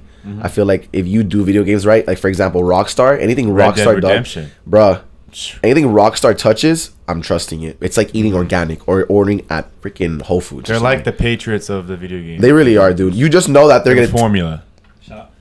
Shout out to our friend Braxton Berrios, Super Bowl champion. Super Bowl champion, Braxton Berrios. Yo, number 14. Shout out to Braxton, dog. Real talk, no cap. But anyway, no, but for real though, like, I feel like it's literally now become, like, for example, GTA. I feel like every GTA game, bro. I love GTA. How do you guys feel about GTA? Do you feel like you have to be careful though, because I feel like it's such a good game where you really want to be living your best life through that character. Dude, how do you guys feel about that? Like, I just put in cheat codes and literally just end civilization and just, like, murder. But isn't that therapeutic though? I know it sounds kind of weird, but, like, I feel like everyone, cathartic. Yeah, I feel purge. Yeah, dude, it's fun. That's what makes me sick in the head. I feel like that's everyone guilty pleasure though. It's like the fact you have that much freedom in the free roam world. Like, why not? I feel like that's something that caters a lot to our, especially the audience that it is today. We want everything to be something where we love it, where we have a lot of freedom. I mean, that's kind of why social media is fun, because I can get this camera right now, we'll post it on YouTube, and if everyone wants to like an egg and make it the most liked picture, that's the stupidest thing I've ever seen. But I think there's a point being proven there. Do you get what I'm saying? That's the point. That's literally the point proven. It's like we literally have that much freedom where we can put an egg as the most liked picture in the world. Do you get what I'm saying? So I think it just all has to go with that idea. Do you guys enjoy that? Do you feel like you have to be careful not to really live your best life through that character? Well, I think GTA wise, it's in terms of the story, it's always been hard for me to get involved in the GTA story, because, like all I mentioned, you're walking down the street and you see a nice car and you want to steal it. you're walking down the street and you see a grandma, and for some reason, like, you just want to kill her with a bat. I don't know, you know what I mean? Or you see a group of gangsters and you just want to shoot all of them, and it's like, I get it, it's raunchy, it's violent, but, like, it's so easy to get sidetracked. Whereas I think they did a good job on Red Dead Redemption, making it more, like, redeemable to actually do missions and develop this character, and they made it almost like a real movie. You know what I mean? So exactly, I like Red Dead Redemption more. Of course, no, but I feel like regardless, since it's still Rockstar that's producing it, you see more like they can be so versatile with how they try to project themselves, how they're trying to achieve whatever video game, like, because at the end of the day, video games really do tell stories now. Like, they literally are an interactive comic book. Video games are low-key better than a lot of movies. Yeah, no, they are, dude. And even the graphics have gone to the point where, like, dude, I've had times where my parents walk in, they're like, oh, I thought that was a movie you were watching. Right. Or like the Madden and FIFA now, it's like I'll walk past, like, his dad plays FIFA, like, all the time. And like, he's in, like, season 10 of his, like, dynasty in FIFA. And I walk past and I'll think he's just watching, like, Barcelona play, but it's actually FIFA. Or, like, I'll watch Barcelona play on beIN Sports and I'm thinking it's FIFA, because it's, like, hard to tell with the frame rate now. Of course. course. I mean, what do you guys think the future will be of video games? Do you think like it really virtual will become reality? Virtual reality. But like, how would that be? What form though? That's what I'm trying to hint to. I It's think gonna turn into Ready Player One. Yeah, and I think Where like the augmented reality type deal. Virtual reality is gonna be better than real reality for a lot of people, so they're just gonna stay in it. But here's I'm scared about that though, because here's where it's gonna mess people up: is people aren't gonna be able to tell a difference. And you thinking, I'm just driving down the street, I'm running over whatever tigers and lions, but you're running over people. You know, right? Of course, of course. Like, or you're shooting at people in GTA, but you actually it's doing real. It's just like right. You won't be able to like differentiate. Of course, I feel like artificial intelligence. Period. I'm scared of, bro. Because I mean, already I don't trust Apple. I'm sorry, I don't trust Apple. Okay. I don't trust, like, bro, I promise you, bro, I just know one day someone at headquarters will be like, emergency button, just smash it, and all of a sudden we get just sorped into like some sort of vortex or something, bro. I don't know. I just don't trust AI. We're gonna get absorbed up into the cloud. We most likely will. No, for real. Why not? You mentioned simulation, right? Can you kind of elaborate on what you were trying to hint to? Elaborate, bro. How about you do me this favor, Sal? Elaborate, bro. Elaborate for me. On live, FM radio, do it. All right. Well, I mean, this is kind of, you know, me and Brad, we kind of just, we obsess over this kind of thing, like the idea of a simulation kind of being real. And it's kind of like just like little simple things that we see where it's like, there's no way that like it's like small world after all kind of thing. Like there's like running into people, like, and like then like thinking back like the moment of events, like going into it and being like, if we didn't like stop at that stop sign for that long, like we wouldn't have ran into this person like 5 hours later, or like we wouldn't have met this person like that day, or like if you didn't come here, like we didn't come here, like this or that. It's like the whole like idea of it, of like going on, is like a crazy thing to think, because like you wouldn't even know if it was happening right now if it wasn't. Of course. And then it's like thinking alternate realities. Like I like hop in on this, man, because I know you got some funky stuff going on in your head about the simulations, and I know Brad has a lot of weird things going on as well. Brad's a sicko. Yeah, I am a sicko. I'm always in sicko mode. Yo, bro, you beat me to it. But yeah, there's certain things that happen where it's like, obviously, like you say, coincidence, but how many times are coincidences actually coincidences? You know what I mean? Like there's certain things that happen, it's too perfect. Like the other day, where were we at? Soulfly? And I was like, we were at the shoe store, and I was like saying, nah, like, yeah, dude, like we were at the shoe store, and Brad, God, this sucked. That was weird. See, it's like things like this all the time where we literally are just like, see, we're in the simulation. But the thing is, we're conscious about it. Like we talk about it. So like we were looking at a pair of shoes, and they look like normal, like just dumb sneakers. I didn't like them. And then Brad was like, yo, I bet we're gonna turn it around and it's gonna say $999 like as the price. And then like the song in the speakers, for some reason, someone said like, "Welcome to the 999," and we were like, within 2 seconds, like within 1 second, we were like, all right, we have to go now. Right. Or just like, you know, I was texting my friend from back in LA, right? My friend's sister goes to this school, so I was texting her, and so I was texting her after my class ended. All right, I stayed late after class to like respond to this text. When was this? This is like last week. I stayed late to respond to this text that she sent me. I walk down the stairs, I get out, I run into her sister, who I haven't seen in like a year. On that day, that same day, she sent me a text that caused me to stay late in class and respond to it. And I haven't seen her since. I hadn't seen her for a year before that. So you guys mentioned that, all right, it's a simulation. So who would be responsible for all those coincidences? I don't really know. I mean, have you seen Bandersnatch? No. The Black Mirror? The new Black Mirror movie? It makes you think. Wait, is that it's a movie now? It's like a movie slash. But it has experience. It's an experience. Yeah. It has like alternate choices, like each. The one you interact with, no? Yeah. It's a choose your own adventure, basically. Oh wait, I've heard about it. All right, explain. I've heard about it. Yeah. So essentially, you take this guy through his life. He gets to make choices. One of the first choices he makes is like, do you want what is it? Cereal. Yeah, what kind of cereal do you want? What kind of music he listens to? And then it gets deeper and deeper and deeper, and it kind of it makes you think like, you know, is there someone who's playing our game? Like, it's like, you ever do something and you'll like, the next day you'll be like, why did I do that? Like, I really have no reason as to why I did that. Of course. You know? I just feel like really, Brad, do you really ever feel like that where you're like, damn, I had no reason to do that? Anyways, wow, I had to call him out on that. Anyways, though, yeah, it's like really like a crazy idea to think of like, when did it happen? When did the switch get flipped?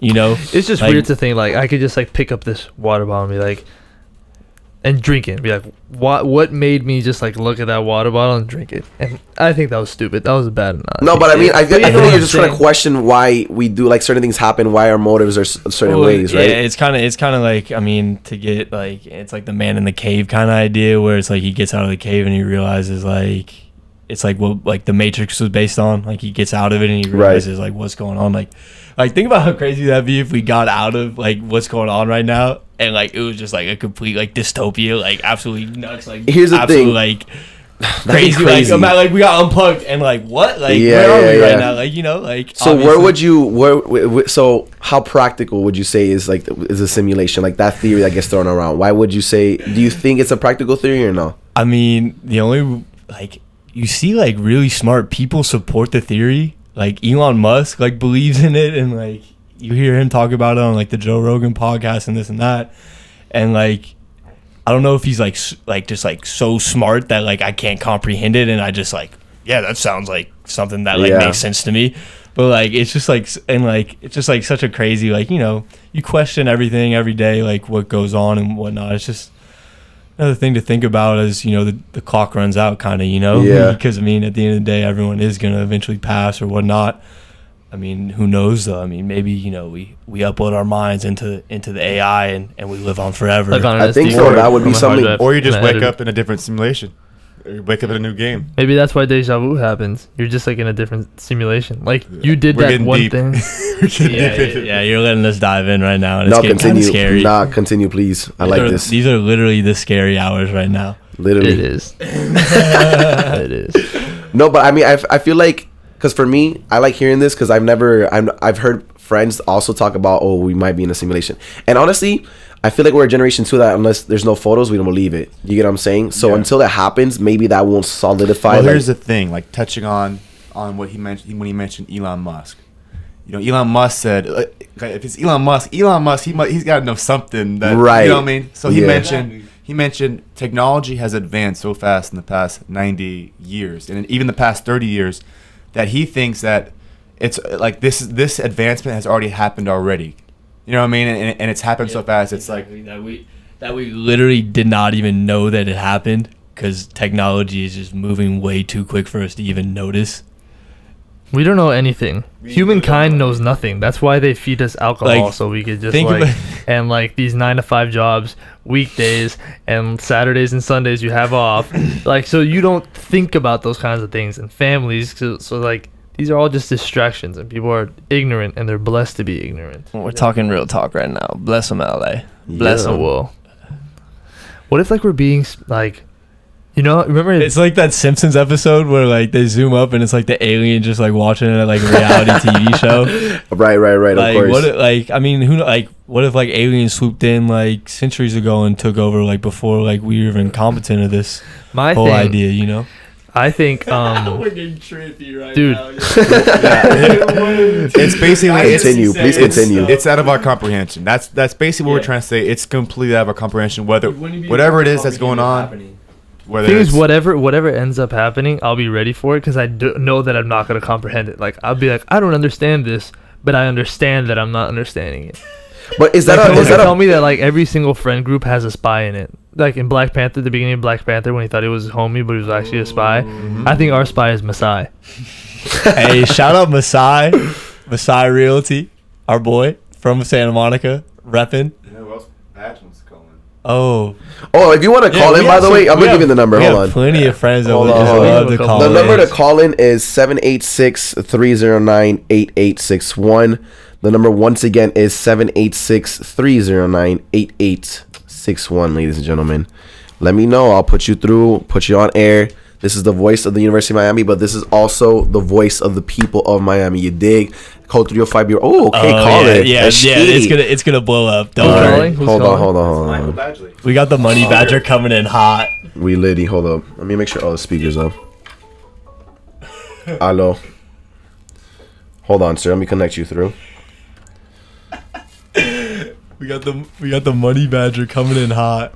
We want Badgley. All right, go ahead. Do you hear me? We want Badgley. What do we got going on here? A little Miami podcast?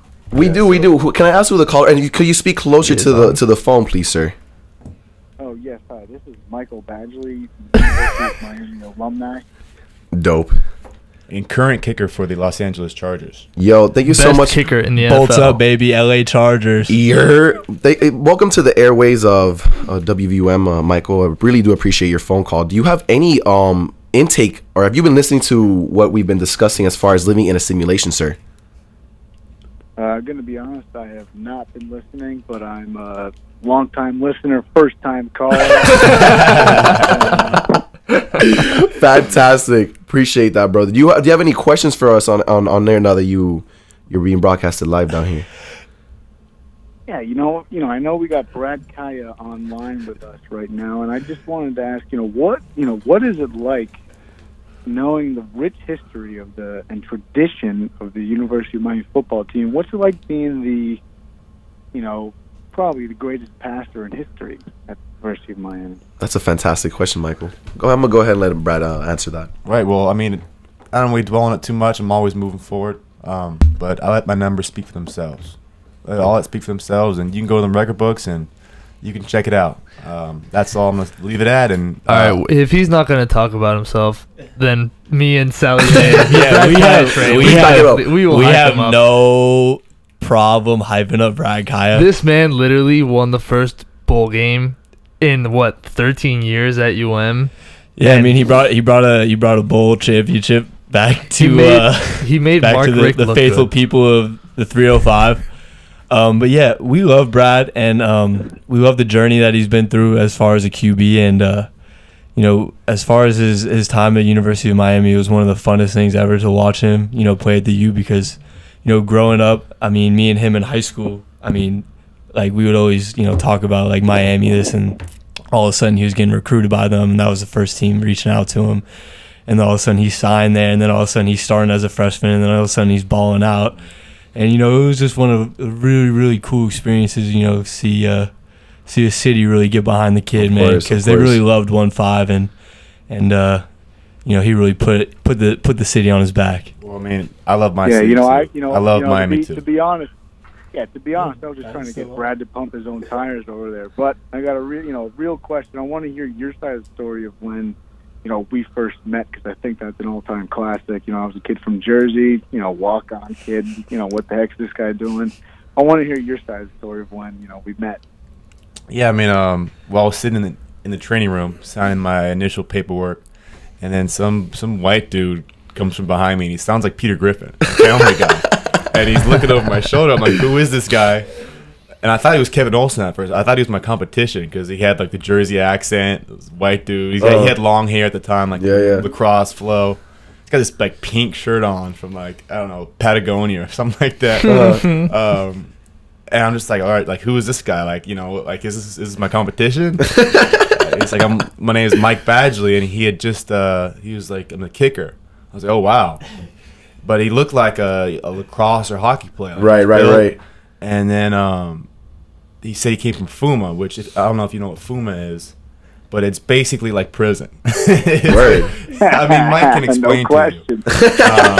But he had to wake up at like 4 a.m. He's got to make his bed. He's got to wear his military outfit. Oh, it was a military school. Oh, okay, dope. Yeah, okay. Because I guess Mike was just failed all of his SATs. Right. So he had to go.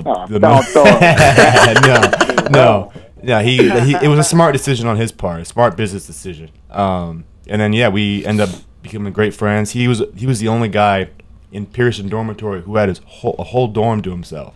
Word. And it was like a double dorm. So he had the whole dorm. We actually moved one of the couches from the lobby into his room. Had the Xbox set up. It was like the spot in Pearson to come play 2K. Oh, yeah, I got in some trouble for that one. Yeah. Damn, that's some exclusive stuff. I like that.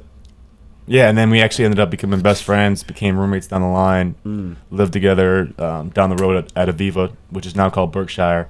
It's always going to be a Viva. We got some stories from Bird Row, but we can't go down that line. Nah, we can't talk about those on air. Not on air. Absolutely. Michael, I have a question, brother. Your hairstyle when you were still playing for the U, brother. How'd you feel about that? What was the idea that inspired that hair, bro? Because let me tell you, everyone noticed in the country because they said, yo, that Miami dude, he got that nice hair going down. That's the money badger. You know, at first, my first time doing it was my sophomore year, and I kind of just did it for some laughs. And I went to a barbershop and I paid for a bad haircut, which was kind of a dumb decision in its own. But I went and I got the side shave, and you know, some guy tried to make it more Canadian than I really was going for. So that's what kind of sparked it, and it was just trying to get some laughs during training camp. And I didn't even think I would have it the whole rest of the season, but I just ran with it. And then the years to come, you know, I figured that, you know, I was trying to, again, just be kind of that funny guy, and I was getting free haircuts. So I didn't pay for one haircut when I was down at the U. Uh-oh. So Me neither. Uh-oh. Me neither. Because my mom cut it. And no. I also figured I think it was easier to talk to girls when I had the mullet because they would recognize me, like, oh, you're that football player. So it was just kind of made it easier to go with that. I feel you. No, I mean, I think, and like I said, the rest of the country recognized when you were still playing for us that this guy's hairstyle was just something that added to the image of Miami and its uniqueness. You get me? When you played with Kaaya, like, did you feel like, you know, once you guys were able to win that bowl game, by the way, that was mentioned earlier, to be able to finally rip that curse that we hadn't won in a while, right? What was it, 10 years or 11 years? It was a while, bro, and it's just like, geez. 10 years. Yeah, absolutely. A decade, imagínate. So you have a decade of that. What did it feel like to really be the team of Miami? Because at the end of the day, you know, Dolphins are playing one way. Miami, he may be playing another. Marlins as well. But it seems that for that moment in that particular period, that was the number one thing that was going down in Miami. How'd you feel about that, to be seeing that the city was finally supporting the team that has always put them on game? Yeah, you know, I think what a lot of people were numb to, and you never really notice it until it's gone, is, you know, you're kind of spoiled with what you got. You know, we had an elite passer at the time, and it was spectacular. Every time we went on the field, you know, their offense was going to get something done. No, absolutely. So it was one of those things where you're spoiled. You know, for the 3 years that Brad was there, it was incredible to watch him play and watch him grow. You know, I remember that first game at Louisville was like, you know, I remember seeing him get hit, and I'm just like, oh man. But then you kind of sit back and you're like, well, this is the start of it. Because then you start getting games, and then we play at Nebraska, and, you know, it's the first game where it's like, whoa, this is like 92, 95, 100,000 people. It was incredible. And then, you know, we go from that, we go to sophomore year, we're definitely a little more confident out there, we're having more fun, and it was fun to see him grow. And then, yeah, junior year, we have a fun season. It was a new coach. And, you know, one of the other things, too, is a lot of people don't realize is, you know, Brad had to learn, you know, 3 different playbooks. Because, you know, after freshman year, Coach Coley had a whole new playbook for him. And, of course, he learned it. And then we get a whole new coaching staff for our third year, our junior year. And he goes out, he learns it. It's incredible, the stuff that goes on behind the scenes. And, you know, just him as a player and what he's got going on upstairs, and, you know, everything that he knows about this game is just... Yo, this man, Brad, like, when he plays Madden, it's like the most sickening thing you could ever do. Because, like, he knows football so well that he literally just plays Madden. He's like, wow, he's about to blitz on the left side, and I'm going to send He's basically Tony Romo, but, like, honestly, like, a little better, like, at it. Like, honestly, like, he breaks it down way better than Tony Romo does. And he gets it, like, right probably way more times than Tony Romo does. He mocks, like, the players that he plays against. Because, like, Brad was on the Panthers, and then, like, some guy was playing with the Panthers against Brad, and Brad was, like, literally messaging him, "You idiot, I know this whole playbook." And beat him 40-0. That's fantastic. Brad, do you feel like that's why you're still addicted to FIFA? Because it's just that competitiveness, Do you feel like that's something that's been able to distinguish yourself as an athlete, as a competitor, just to be that hungry? And I feel like you keep it humble too. I've never seen too much. You know, it's funny because, you know, even Michael's trying to get you to, you know, pump your own tire. That's how the saying goes, right? And it's just, you know what I'm saying? I feel like that humility, do you feel like that's played a role? How do you balance those two to be able to be humble, yet you need to trigger that inner lion, that, you know, eye of the tiger, just to be un tiguerazo, but un tigre that's dominating out there. Right. I mean, I think my thing is I'm always trying to keep it moving. I'm always saying, what's the next thing? You know, I never, whether we won or lost, it was always like next game. Whether it was a good play, bad play, touchdown.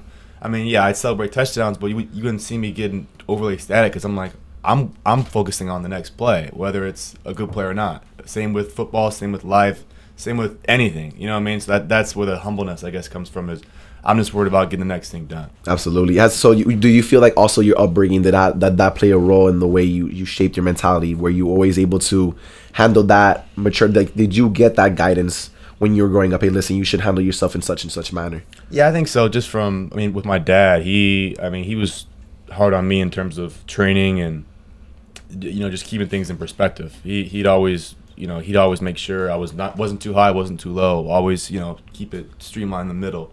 And then same with my mom. I mean, she was a comedian. She was a stand-up comedian, so she was used to having to go off and perform and, you know, next joke, and keeping people entertained. And she kind of instilled that in me as well. Absolutely. For this question's for you too, Michael, by the way. You and Brad, you guys were performers for us. At the end of the day, I feel like as an athlete, it is the exact same thing as perhaps being a contemporary dancer, in the sense that you have the stage, aka the field. You, the artist, the player, are painting whatever it is it may be, is the way you play. Do you guys enjoy that as athletes, that side where you can get artistic, you know? Because, I mean, off the field, you see a lot of dudes dressing jiggy, you know, they got the designers on. Like, in other words, do you feel like that's part of the personality, to be able to go ahead and just show that side of yourself off?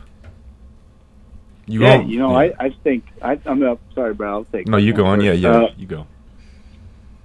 You know, I've always thought, kind of going off of what Brad said, I think, you know, a lot of people might look at certain things like, oh, he's cocky, but I think at certain positions you need to have type of mentality where you're confident. I mean, I think you look at every top performer at their position, you know, whether it's golf or whether it's basketball. You know, you look at Tiger Woods and the way he talks about himself and how confident he is in himself. Oh, people might go, oh, he's cocky. No, he's confident in his game, and you have to be. Because at the end of the day, you know, sometimes, you know, you're out there and you got to make stuff happen on your own. So I think being confident in yourself and your abilities, and that kind of creates its own swagger in itself. And, you know, that's just kind of part of being an athlete. You know, it's you know, some people might not understand that, but I think at the same time, having that type of confidence, it's part of being an athlete. And to add to that for Mike, and in terms of what Mike has done, I think also Mike's upbringing and what Mike did in terms of hockey, because Mike actually, he won't say it, but Mike, I think, won like 5 state championships in hockey, lacrosse, football. I might be missing one other, I don't know, but he, like, legit, his mentality is interpretive dance. his mentality isn't a kicker's mentality, you know, which is why when you see him go out there, like against Pittsburgh, you know, the first one was offsides. Second one got blocked because it was another offsides.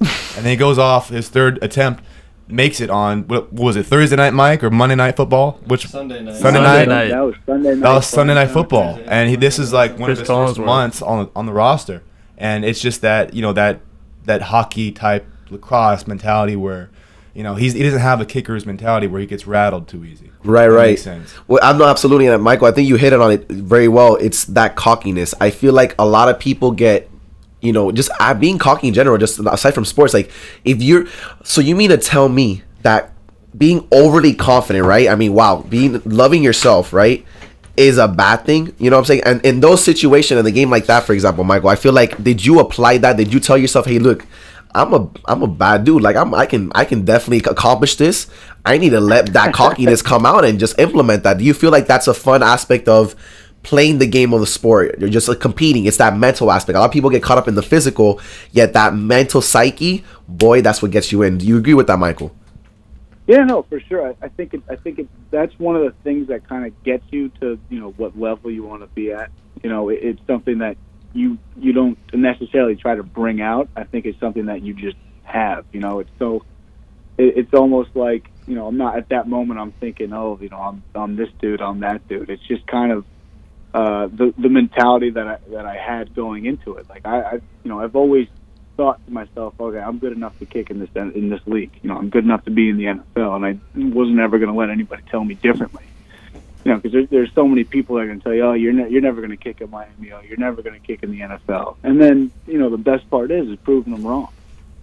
How good is that feeling, though? Let's go, Badge. Let's go. It's you know, it's incredible because, you know, there's going to be doubters and there's going to be people that hate what you do no matter what. You know, it's like there's plenty of Miami fans that are going to be sitting there like, oh, he missed that kick at the end of the Wisconsin game. You know, of course. I wish I would have drilled that. It was a short field goal, and we would have put ourselves in a position to win the game. But at the end of the day, you know, I'm moving on, and so does everybody else. So it's like, you know, it's just like a competitor's mentality is people are going to have their opinions of you, and it's whether or not you're going to listen to them and if you're going to do anything about it. So it's like just the whole, you know, I wouldn't say I live off of, you know, people, you know, doubting me, but it's more so of just I know that I can prove you wrong. Of course, of course. That's Money Badger right there. That's talk. That's the Money Badger. Talk right that there. talk, young bro. 59-yarder in the playoff. 15, Money Badger. Literally beat the Ravens by himself. He said, okay, my team's not going to do anything. I'm going to beat them for you. And the Bengals, too. And the Bengals. Mike, the Money Badger Badgley. Yo, Michael, how do you feel? How do you feel? Are you appreciative? Are you grateful to have such a supporting cast around you? Is that also part of the mental psyche that, you know, an athlete or just individuals need? Is pretty much dudes around you that really, I feel like, as love you as much as you love yourself in a sense. Yeah, no, I think when you have great teammates, you know, that kind of, you know, believe in you, and at the end of the day, you want to win for them. You know, it's not that, you know, I'm trying to win for, you know, this fan or that fan, or I'm trying to win because I want to get a paycheck or whatever. I think it's, you know, at a certain point you're like, you know, I want to win this game, and a lot of competitors will have different views and, you know, what, you know, they play for and what their why is. But at the end of the day, everybody's on the same team, and they build that camaraderie. And it's incredible how, you know, people may think in the NFL it's, you know, oh, he's playing for the paycheck. No, I mean, you know, what I felt inside when I joined the Chargers team, even the immediate thought, even on that first game when I played against the Browns, I was like, wow, you know, these guys are playing for each other and they want to win the game. It's not just, you know, week to week they're playing for themselves. It's incredible how close teams become. And, you know, even the same thing in college, it's probably even stronger. Places at like University of Miami, when a new freshman class comes in, or if there's a guy threatening to take your position, it doesn't become, oh, I'm trying to beat him. It becomes, oh, we're trying to make that guy better. So everything always falls back to becoming a team and what that team can accomplish. And I think, you know, one of the greater examples of people stepping up and, you know, figuring out what to do was, you know, our senior year. I think we kind of, you know, was that, what was it, that 2016 season? Was that right? So was it 17 or 16? Was it 17 fall? You were senior, what, 17? Yeah, 17 fall, you're right. You know, that 17 fall, you know, we lost a lot of good dudes. You know, Brad, we lost Brad, and everyone's kind of sitting around, and we're like, well, what are we going to do? And then guys we just stepped up, and I think that's one of the more powerful, you know, just definitions or, you know, examples of how a team just stepped up and just became a team. Of course, of course. Do you wish Brad had seen him one more year? Yes. No, you know, a lot of people, you know, everyone's got their opinion. No, he was a bad roommate. He sees, he was dirty. He sees his opportunity. You know, the opportunity was there, and you know, obviously there's things that you wish would have happened better, but at the end of the day, you know, why regret a decision that you made? Absolutely. Brad, do you want to elaborate on that? Yeah, I mean, I have no regrets whatsoever. It's literally deep in his bag. Like, I mean, like he can't even breathe. He's suffocating. He's about to win like 3 Super Bowls. No, yeah. I mean, I have zero regrets, and I mean, hey, my education's still free. I'm still finishing school. I've had 2 active credited seasons in the league past 2 years. It's been fun. I've met a lot of great people. I've had experiences that not many people get to do. I hate talking about the money side of things, but I was able to make a good amount of money that it's hard to come by when you don't have a degree before age 22. That takes a few more years of work and working your way up, which was nice to come by. And you have to seize your opportunity the same way Mike seized his opportunity in October when he had to work out with the Chargers. There's certain points in life where it's, this is where I got to make a decision. So I made a grown, mature decision, and I live with it still. Of course. Do you guys feel, and this is a question for Brad and Michael, how do you feel like, at the end of the day, Michael, you hit on it, you don't really play for the fans? Because I used to be an athlete too, and I'm going to be real with you. I was taught you don't care what the fans say, because as quick as they are to love you, they're as quick to hate you, period. Like, they'll remember you quicker. Here's my opinion on that aspect is, I think if a fan base isn't upset when you're losing, I think there's something wrong. I think that's when you're playing at Miami, it's because everyone says this is NFLU. Well, so is the fan base gets you ready for that too, because the fan base expects greatness. Same way in the league. When I was with the Lions and we were on a losing streak, we get booed out of the stadium, and that's a part of the game. They want to see They want to see wins. They're paying money to see wins, and they're passionate about it, especially down here in Miami. So. No question, and I totally agree with that. I think, obviously, you're gonna say, you say, we don't play. We play for each other in the locker room. We know what's going on. But at the end of the day, those fans are entitled to their opinion, and they want to see teams win. Like Brad said. So, I mean, you want to give them that win, but at the same time, if you're that team that's 0-16, you're saying, we're playing for the locker room. But it's part of the game, and I loved every aspect of our fans down in Miami. They were incredible. All my 4 years, it was awesome. And, it's out here in L.A., it's the same way. I love the fans. I mean, at the end of the day, we wouldn't be playing and have the actual, like what we have, if it wasn't for the fans. Of course. We wouldn't have, Mike wouldn't have his salary. I wouldn't have had my salary the past 2 seasons if it wasn't for the fans paying money to come watch us play or come see us play or watch us on TV. It's the viewers. So. Of course. I just feel like, of course. I feel like the entertainment industry is tricky, though, because that applies, I feel like, but when it comes to you guys individually and making decisions that obviously are driven through what's in your best interest, do you still feel like how much do the fans have a say in that? Because at the end of the day, you guys have to go, you and Michael have to go back home, and you guys are going to go thinking, am I content? Did I make the right decision? Because at the end of the day, you wake up because you're motivated by the fans, but you got to live for yourself. You can't really stay on that tip. So do you feel like that's accurate to say, like when it comes to personal interest as far as athletes concerned, that's when that's really should be applying towards what I want to be the best decision? I mean, obviously at the end of the day, you always have to look up for yourself, especially, I mean, college is different, high school is different, but in the professional levels, it's a business, of course, and you are your own business, and you have to make business decisions that benefit you and your family, because at the end of the day, sports don't last. The career isn't 20 years. It's average is 2 years, 3 years. So yeah, you have to look out for your best interest. Well, but in the process, you can enjoy playing for your teammates, playing for your fans. Obviously, there should be more, more like motivators. But at the end of the day, it is about you. Of course.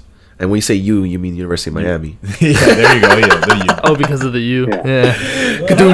There you go. Yeah.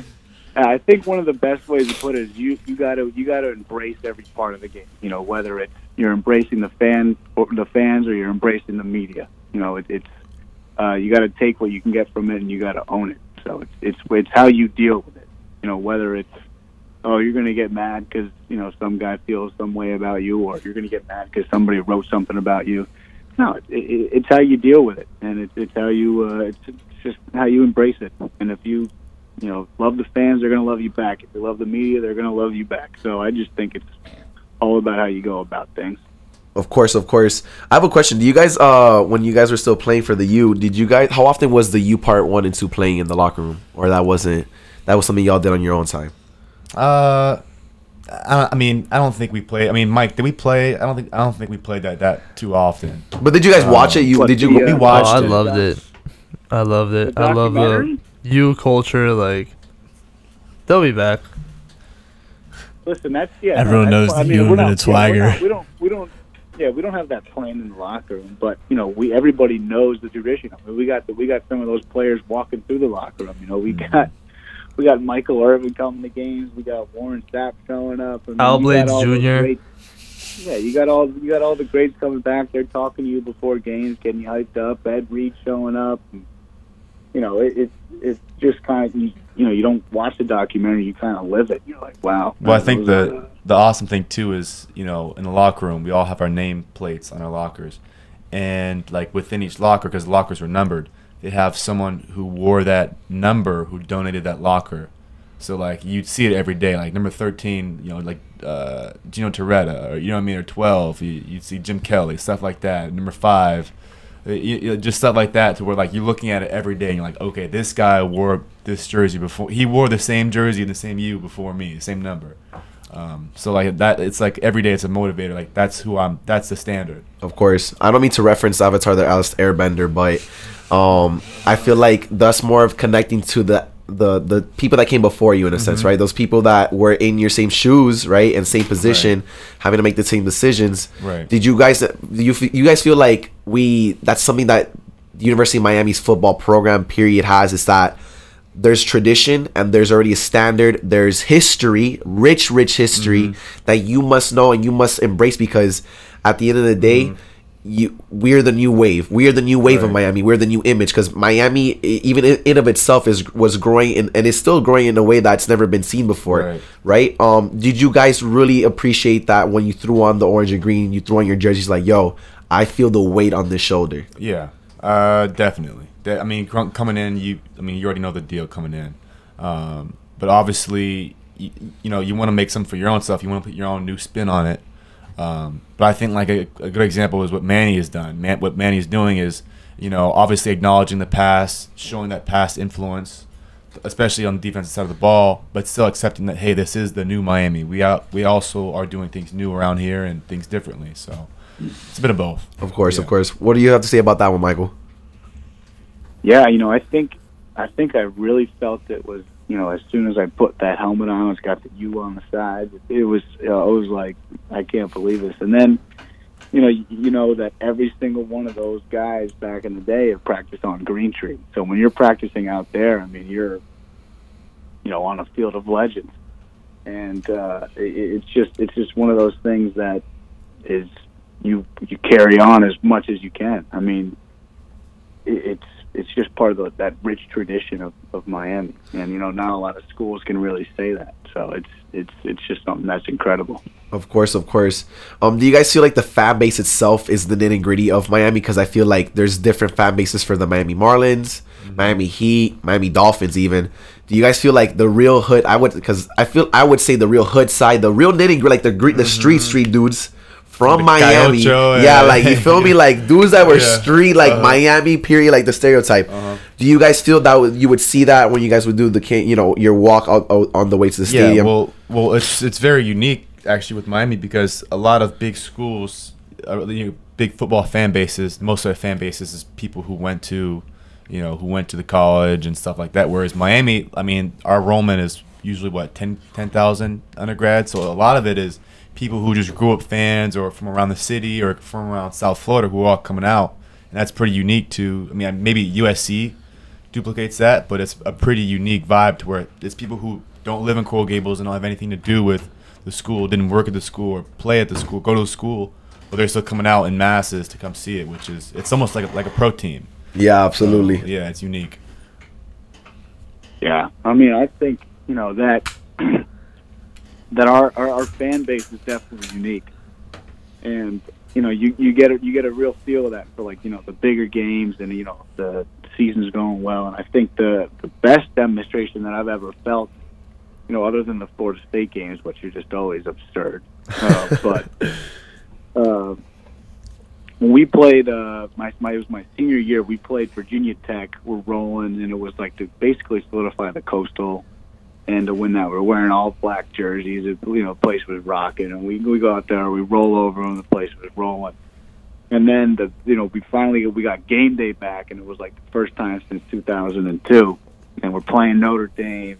And, that stadium that night, I don't think I've ever had a place rock like that. It was incredible. Michael, and that's when I was like, whoa.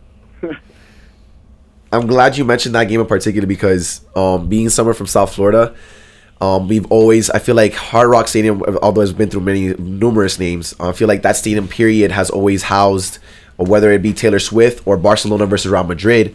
It's particular for soccer. The last time I saw, because I'm a soccer. If you're in Miami, you're a soccer guy or baseball. Like I wouldn't say like.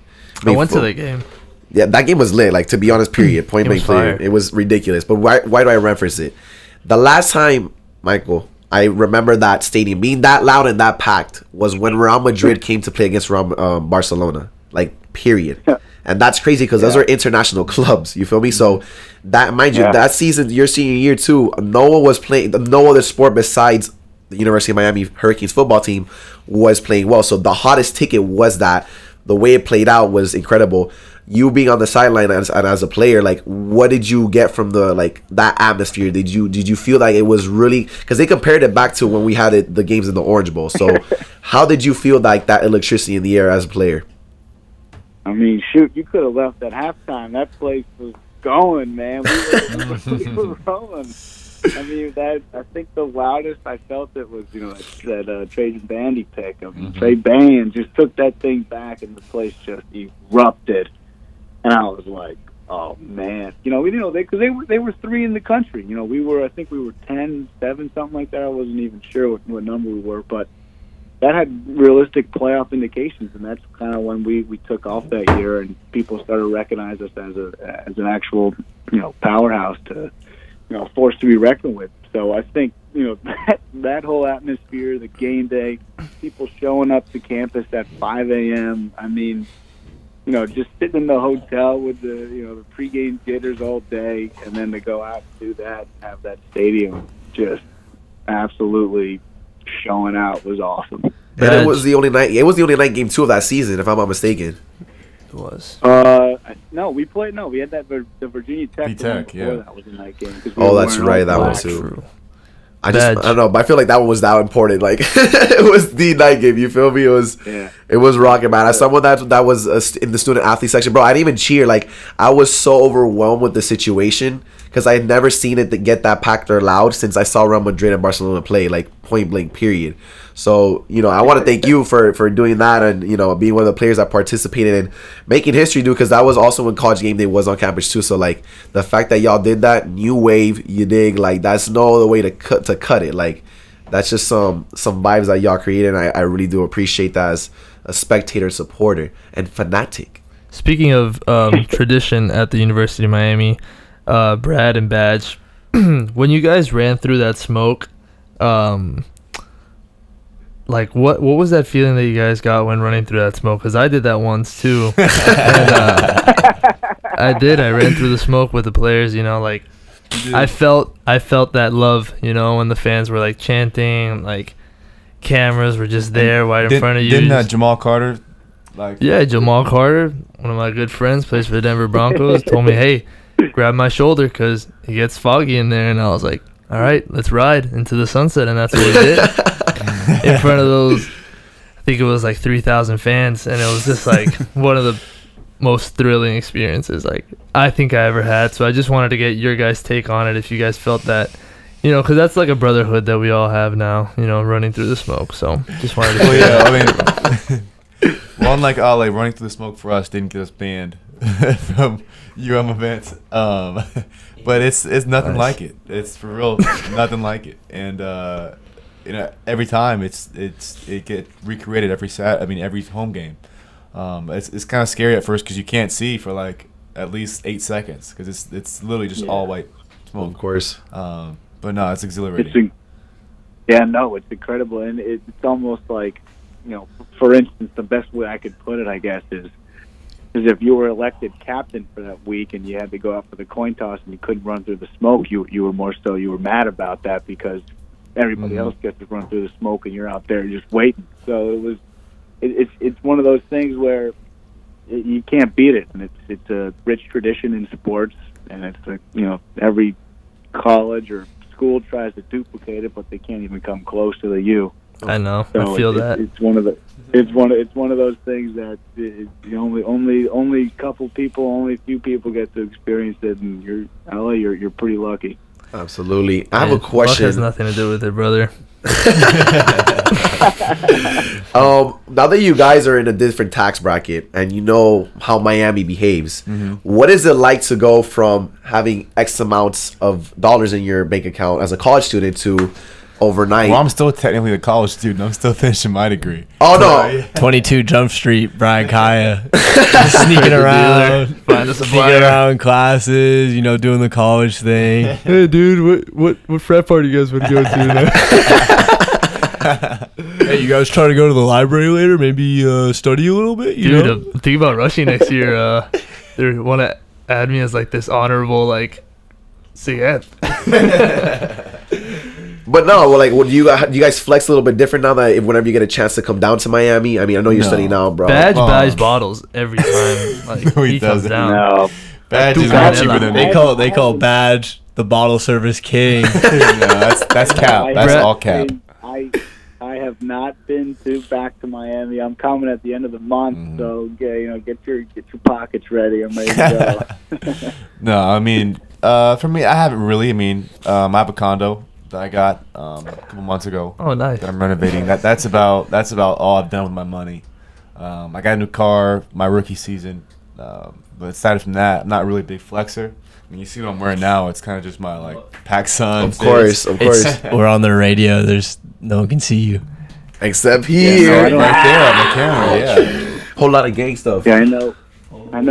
Brad and Sal might know. But living out in California, we get taxed pretty hard. So I mean, yeah, he does. I'm not looking at too much. So I'm just hanging out, just trying to be. But he does get to live a block away from the beach, so it's a weather tax out there. He loves. I gotta freeze my butt off in Indiana. Of course, but that's the thing. I feel like these cities, you guys. Well, that's the thing. Like Indiana, that's another thing. But for you, Michael, living in LA, I feel like point blank period.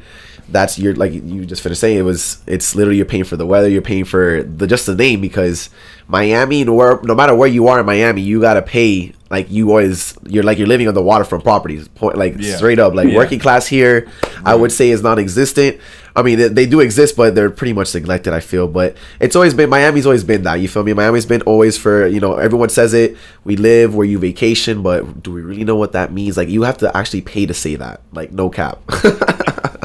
Yeah, no, I mean, I feel like I've been pretty blessed. I get to go to school with Miami for 4 years, and then, my first NFL team I kind of get to join is out here in Los Angeles. So I've been blessed. Whereas for me, I was Los Angeles, then Miami, then Detroit. I was gonna ask you that, the fact that you were all over like that. What do you guys picked up off of literally what is a trademark in every city? I mean, I kind of already asked you that question, but now that Michael's joined us, kind of revisiting that question, what is it that from those experiences you've been on each of those cities that you would say, all right, this has a trademark here, this has a trademark there?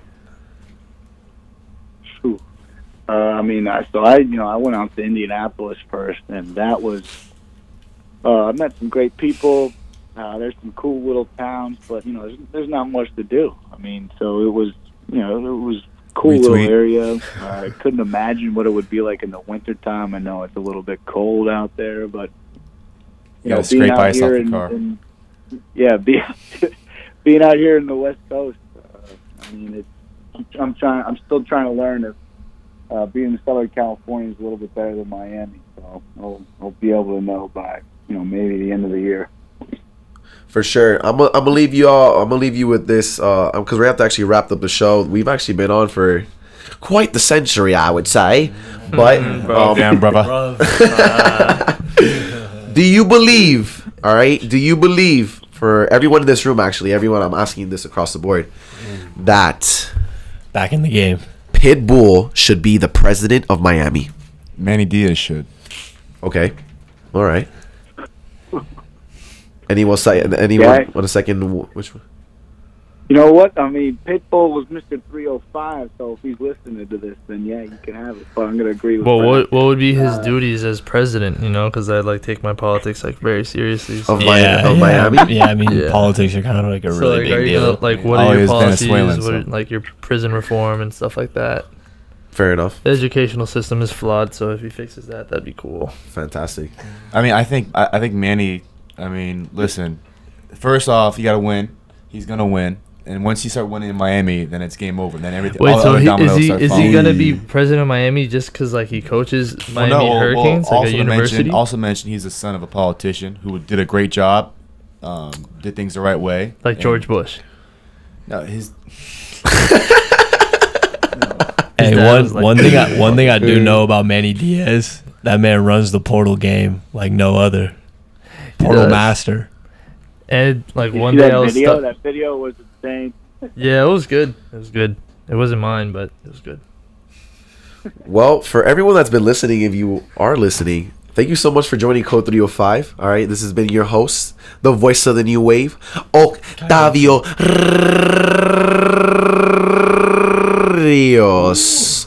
You dig? We had to put that. Huh? This was live. This is awesome. This is literally live being recorded. Yeah, dude. You sounded like a bird there. Like this is all been recorded. Chris Diaz. Legit. By the way, do any of you guys want to shout out anyone that, now that you're live on air? Is there any parents, any friends? Go ahead and shout out to the Canes Cartel, yo. Shout out Canes Cartel. Shout out all y'all. Shout out to Braxton Barrios.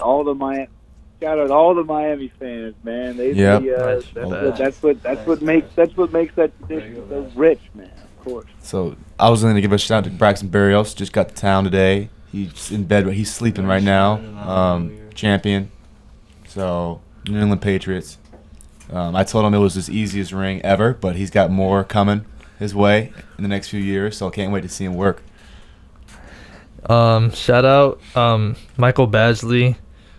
Just want to appreciate him for everything that he's done for the Miami. I don't know why you guys are laughing. Literally trying to congratulate Mike on everything he's done for the community in Miami. Like this is a guy that literally like took this Hispanic culture here in Miami and just like made it his own. You know, like you wouldn't think that he's from New Jersey after he like left Miami. Yeah, I love my Miami fans.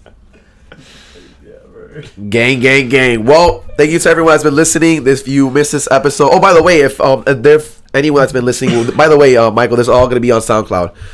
For those that are listening, if they want to find y'all social medias and keep up with the latest in Miami swag and what it is to have been playing for the University of Miami, you dig? Where can they find you, lovely individuals? You can find me on Instagram. Shut up, Badge. My handle is at Micheal Badgley. I'm official. I just have my name now, kind of like. Are you verified, Badge? Badge, are you verified? I am. Wow. That means you could like DM anybody. Sports. Inner Sports. You talk to Gary Vee a lot. but I get left on scene a lot if I do so DM. That's what I get. Oh, that's okay. Yeah. It's probably because you send bad memes. Do you talk to Gary Vee a lot, like inspirational stuff? Yeah, he'll text me. I gotta go grab dinner with him. Badge, why are you not awake? It's 4 a.m. Go work out. It's only 11:35 out here. How the heck are you guys doing? Cause we're gonna get a colada and a tostada after this. Yo, it is 2:35. Jesus. Mm-hmm. Anyway, Kaaya, let's go 11. This is live. Yeah, you can meet us at 11 later. Yep. Shout out to Octavio for having us. They have this going on the loudspeaker at Live at 11 right now. They do, and they can't hang it. You feel and me? both campers. They're overwhelmed. Brad, where can they find you on social medias, by the way? Kaaya. Kaaya. Drip the blood. That's my Instagram. And you can find Sal Johnson at Disposa Bros.